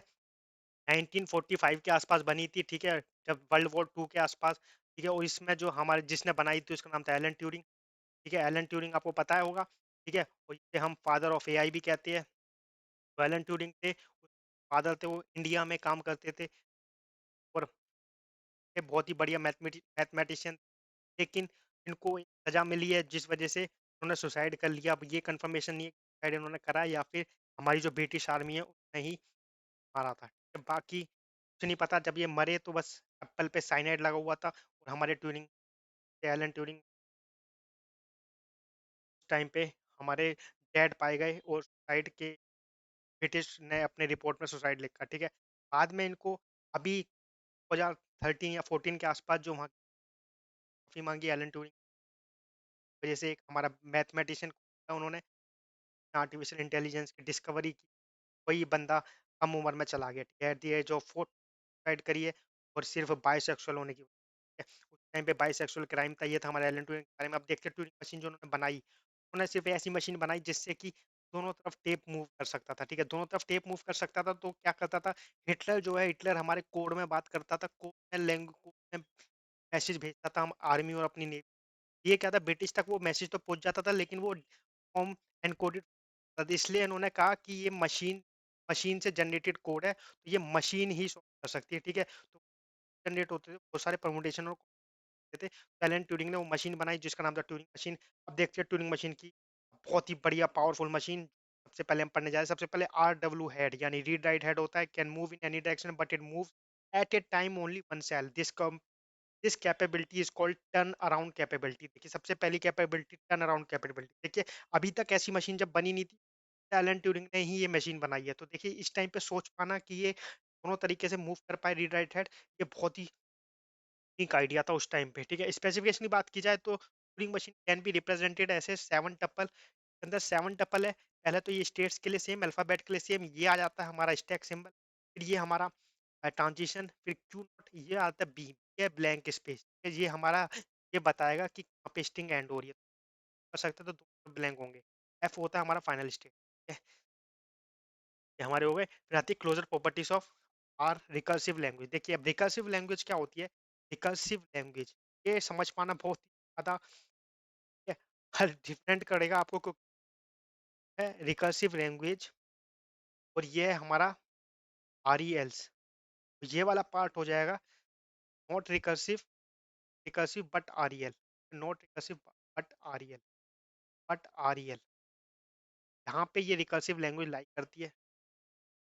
बहुत सारे फैक्टर याद थे, मैं बता देता हूँ। Recursive language are closed under the full intersection and concatenation positive reversal. अभी मैं सारी टेबल से आपको बताऊंगा कि क्या क्या आपको याद रखना है सब में।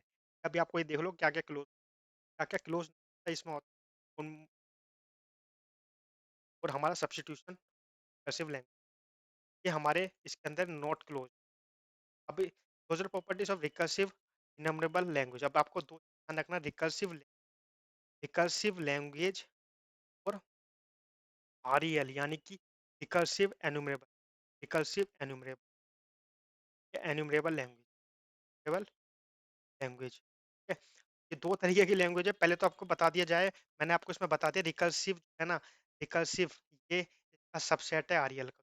ठीक है, आरई रिकर्सिव समझना इतना टफ नहीं है, लेकिन आरईएल जो है वो थोड़ा ऐसी प्रॉब्लम है कि मतलब कि कुछ प्रॉब्लम हम सॉल्व ही नहीं कर सकते ट्यूरिंग मशीन से, जो कि जिसकी एल्गोरिथम अभी तक बनी नहीं है। क्या ऐसा नहीं कह रहा है कि मैं आज के टाइम पे वो हमारे कंप्यूटर से सॉल्व हो जाएगी, नहीं, तो प्रॉब्लम अभी तक बनी नहीं है।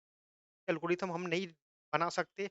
आरईएल को डिसाइडेबल और अनडिसाइडेबल के हिसाब से हम डिवाइड कर देते थे। आरईएल की बात करें तो क्या क्या क्लोज आता, यूनियन आता, इंटरसेक्शन नहीं आता, कंकैटिनेशन, रिकर्सल, रिकर्सिव एन्यूमरेबल लैंग्वेज। अब ये देखना रिकर्सिव एन्यूमरेबल जब आएगा ना, ये हो गया जनरेटर यानी कि रिकर्सिव लैंग्वेज जनरेट करने वाला।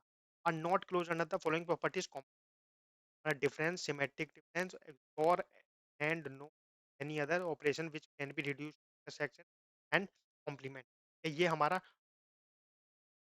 आप जो चीज़ ये देख रहे हो ना, आप ये सोच के चलना कि जो आज के मॉडर्न कंप्यूटर है ना वो सेम चीज़ के साथ ही है, क्योंकि मशीन अभी तक की सबसे पावरफुल मशीन है इस वजह से। मेंबरशिप प्रॉब्लम की बात की जाए तो डिसाइडेबल है। इसके अंदर आप देखो रिकर्सिव लिखा है। रिकर्सिव, रिकर्सिव समझना आसान है, मैंने बताया रिकर्सिव आसान है, लेकिन आरईएल, आरईएल समझना बहुत है। तो इसलिए आप देखो रिकर्सिव लैंग्वेज है ना वो डिसाइडेबल होगी। Emptiness problem undecidable. देखिए अब यहाँ पे पहला अनडिसाइडेबल आया है, हम यहाँ पे डिसाइड नहीं कर सकते ये लैंग्वेज एम्प्टी है कि नहीं, ये एम्प्टी लैंग्वेज। फिर आता है हमारा फाइनाइटनेस, ये भी undecidable. Balance undecidable. Subset problem decidable. Ambiguity undecidable. अभी तक हम जितनी भी मशीन, जितनी भी हम लैंग्वेज पढ़ रहे थे वो सारी डिसाइडेबल में काउंट होती है। एफ एल सी एल और हमारे जो थी रेगुलर और रेगुलर लैंग्वेज, ये हमारी थी डिसाइडेबल। लेकिन अब जब अनडिसाइडेबल आता है ना तो यहाँ टॉपिक कॉम्प्लिकेटेड बन जाता है, क्योंकि डिसाइडेबल भी ऐसी बन पा रही है जो अनडिसाइडेबल है, जो कि मशीन बता पा रही है कि ये इस पे क्या ऑपरेशन परफॉर्म किया है। तो ये अनडिसाइडेबल की बहुत ही बड़ी है, जिससे हमने पूरा एक चैप्टर बना दिया अनडिसाइडेबिलिटी। इसका नेक्स्ट है, तो मैंने डिटेल कोर्स में पूरा कोर्स है सब बताने का। डिटेल कोर्स को जाके देख सकते हो।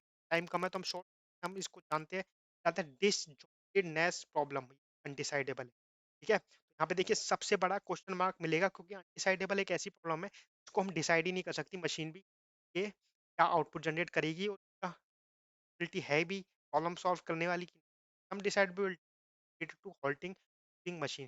ये जब डिसाइडेबिलिटी की बात होगी तो ये ट्यूरिंग मशीन कहीं ना कहीं होल्ड कर रहा है फाइनल स्टेट पे, ठीक है? पर जब अनडिसाइडेबिलिटी की होगी तो वो आरईसी यानी कि रिकर्सिव लैंग्वेज में ही होगा। Halting halting Turing machine decidable, ये मैंने बता दिया आपको। होल्टिंग कर रही है तो यानी कि सिंपल है, डिसाइडेबल प्रॉब्लम। लेकिन empty word halting, halting Turing machine ये डिसाइडेबल है।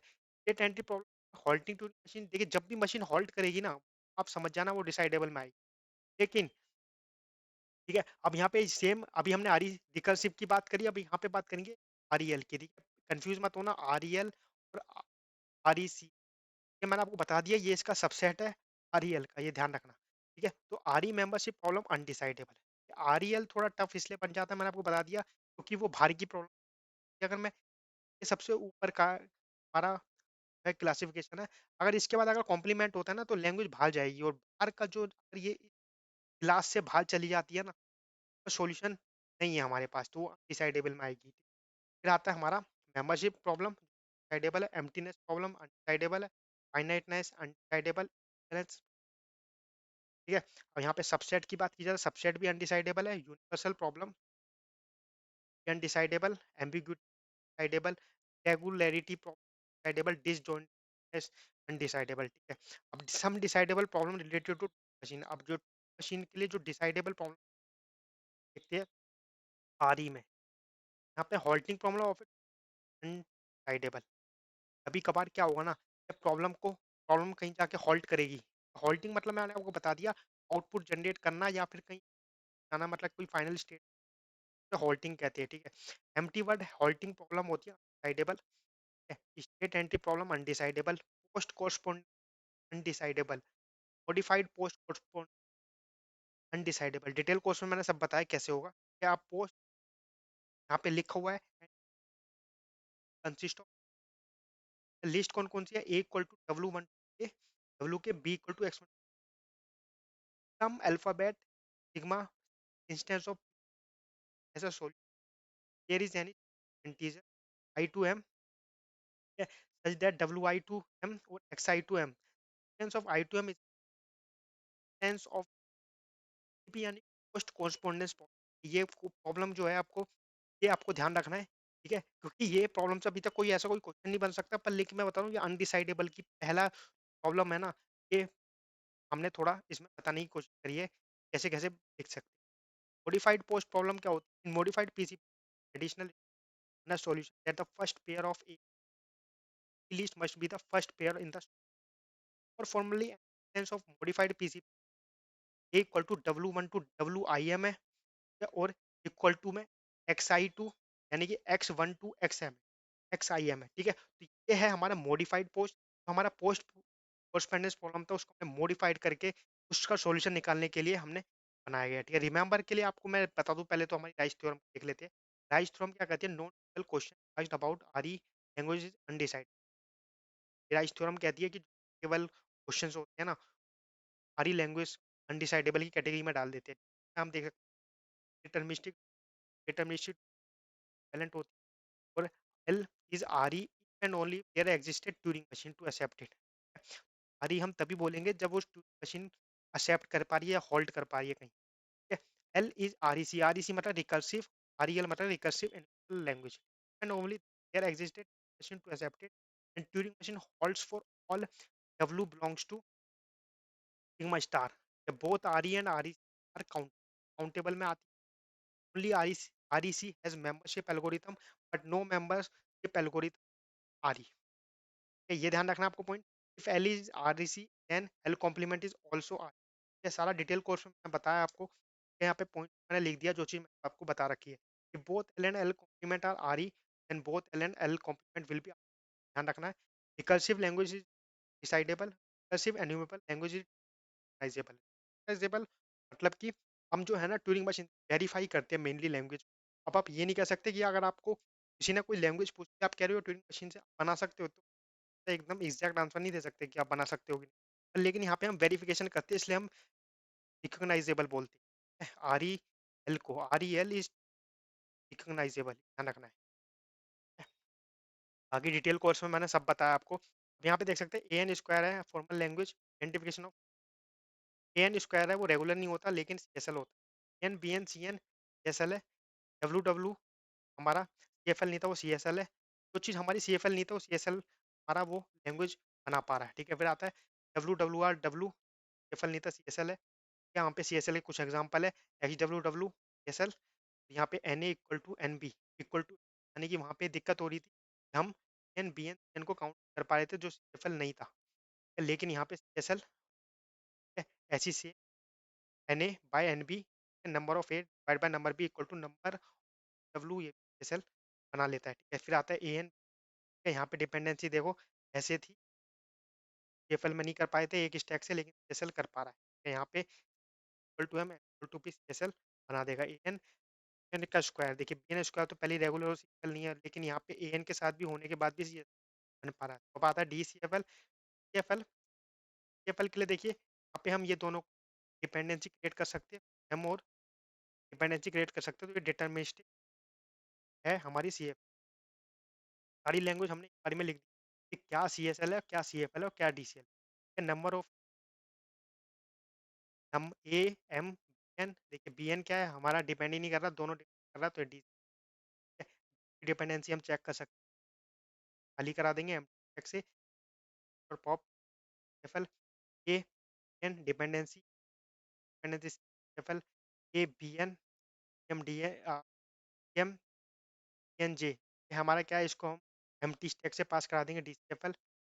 ये DCFL, ये सारे एग्जाम्पल लिख लिए, आप इन सब चेक कर सकते हो। ठीक है, आप बना के भी देख सकते हो, नहीं तो आपको पता होना चाहिए कैसे लॉजिक से हम बना रहे हैं। ठीक है, ए स्टार रेगुलर होती है, ए स्टार बी स्टार, सब कुछ हमने एक बार में लिख दिया। देखिए जब भी यहाँ पे आ जाएगा ना 1000 या 1 करोड़ भी आ जाए, तो आप उसको रेगुलर में बोलोगे finite language, finite language always. क्या है ये ध्यान, फाइनाइट के बारे में बात करेंगे रेगुलर, जब इनफाइनाइट की बातें आएगी, A not B, A not B सकती, ध्यान रखना है रेगुलर। अब आप कहोगे ये एन स्क्वायर तो रेगुलर नहीं होता, मैं बता दूं, अगर ए के ऊपर प्राइम भी आ जाए ना, लेकिन आपने ध्यान नहीं दिया, ये स्टार क्लोजर क्या है ना, स्टार क्लोजर रेगुलर है। ठीक है, यहाँ पे स्टार क्लोजर लग रहा है, इस वजह से ध्यान रखना है आपको, रेगुलर। ठीक है, तो अब हमारा चैप्टर 4, क्योंकि हमें टेबल से जानना है। ठीक है, टेबल में, और मैं फिर उसके बाद बताता हूँ कि आपको क्या क्या याद रखने वाली चीज़ है जो CFL में रखनी है। आइए पहले इस टेबल को देख लेते हैं। टेबल क्या कहती है, टेबल में देखिए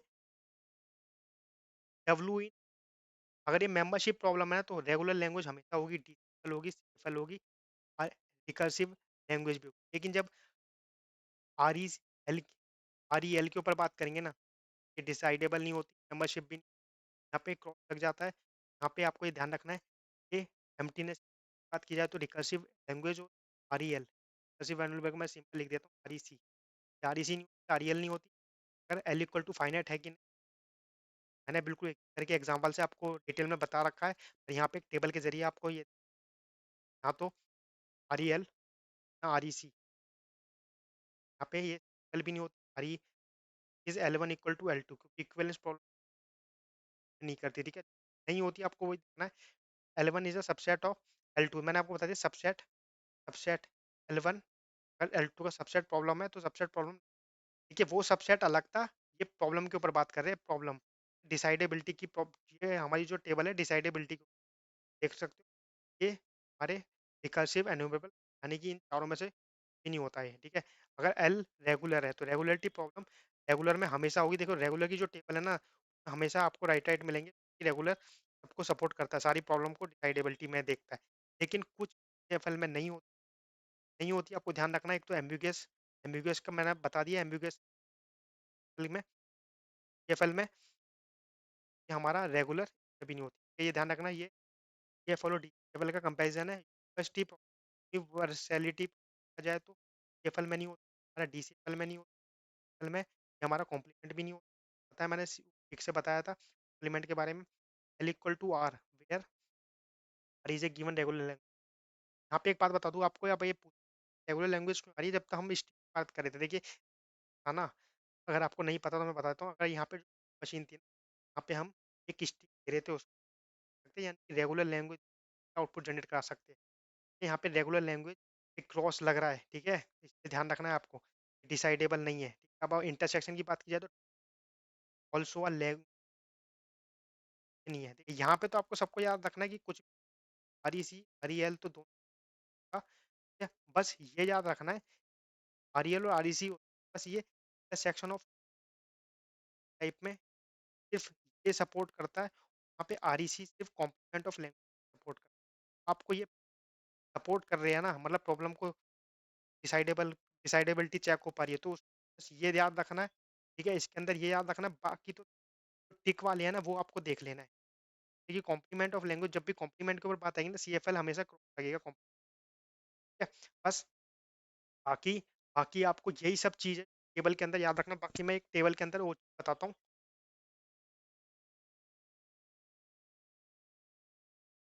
तो ये क्लोजर प्रॉपर्टीज की टेबल है।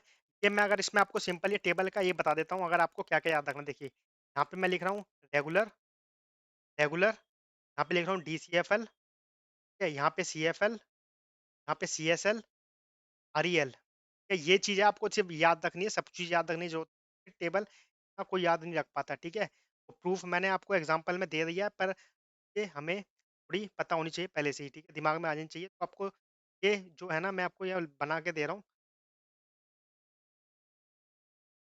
और ये नोट क्लोज। यहाँ पे क्या करना है ना आपको, जो रेगुलर है ना, रेगुलर में आपको नोट क्लोज करनी है, DCFL में क्लोज वाले, और इसमें नोट जो कम कम है ना, मैंने उसको हिसाब से बता दिया है। ठीक है, अब यहाँ पे आपको याद रखना है कि जो सबसेट होता है ना, सबसेट और इनफाइनाइट, ये बस ये दोनों पता होने चाहिए, ये रेगुलर में नोट। ठीक है, DCFL की बात किया है, DCFL के अंदर जो हमें DCFL के अंदर जो हमें क्लोज याद रखना है, वो याद रखना है कॉम्प्लीमेंट होता है वो फिक्स। ठीक है, H इनवर्स। ठीक है, बाकी सबसेट, सबसेट जो होगा यहाँ फाइनाइट सबसेट होगा। यहाँ पे CFL के अंदर हमारा L कॉम्प्लीमेंट सेक्शन डिफरेंस, इसमें मैंने आपको ट्रिक बताई थी, CIDS आपको ध्यान CFL के, यहाँ पे आपको ध्यान रखना है FH फाइनाइट सब्स्टिट्यूशन, सब्स्टिट्यूशन हमारा सबसेट, सबसेट सबके अंदर कॉमन होता है, फाइनाइट, फाइनाइट के साथ जो भी लगा होगा यू सेक्शन सब कुछ हम नोट। फिर आता है रियल, रियल के अंदर हमें याद रखना है एल डिफरेंस, राइट, डिफरेंस वो है फाइनाइट डिफरेंस है, या ध्यान रखना डिफरेंस हो या फाइनाइट डिफरेंस हो, फाइनाइट डिफरेंस सबसेट किसी के अंदर भी क्लोज रखना सबसेट, और यहाँ इनफाइनाइट के साथ कुछ भी आए वो, बस आपको ये चीज याद रखनी है। बाकी ये सब चीज़ है ना, आप इससे कंफ्यूजन हो सकते हैं, बस आपको ये चीज़ याद रखनी है डायरेक्ट। ठीक है, यहाँ पे चीज़ें मैंने यहाँ पे जो है इस टेबल को मैंने सिंपल बता दिया, बस आपको ये चीज़ याद रखनी है। State of Turing machine after के फाइनल स्टेप डिसाइडेबल होता है, ये आपको ध्यान रखना है। Delay sting WB accepted by Turing after के माइनर फाइनाइट स्टेप के बाद डिसाइडेबल होता है। Turing machine hang with in finite step decidable, क्या क्या डिसाइडेबल होता है आपको ध्यान रखना है, ये सिर्फ डिसाइडेबल के लिए। a given Turing machine will ever take a left move ये डिसाइडेबल होता है पहले से ही। हमारा वेदर है given Turing machine some known character character,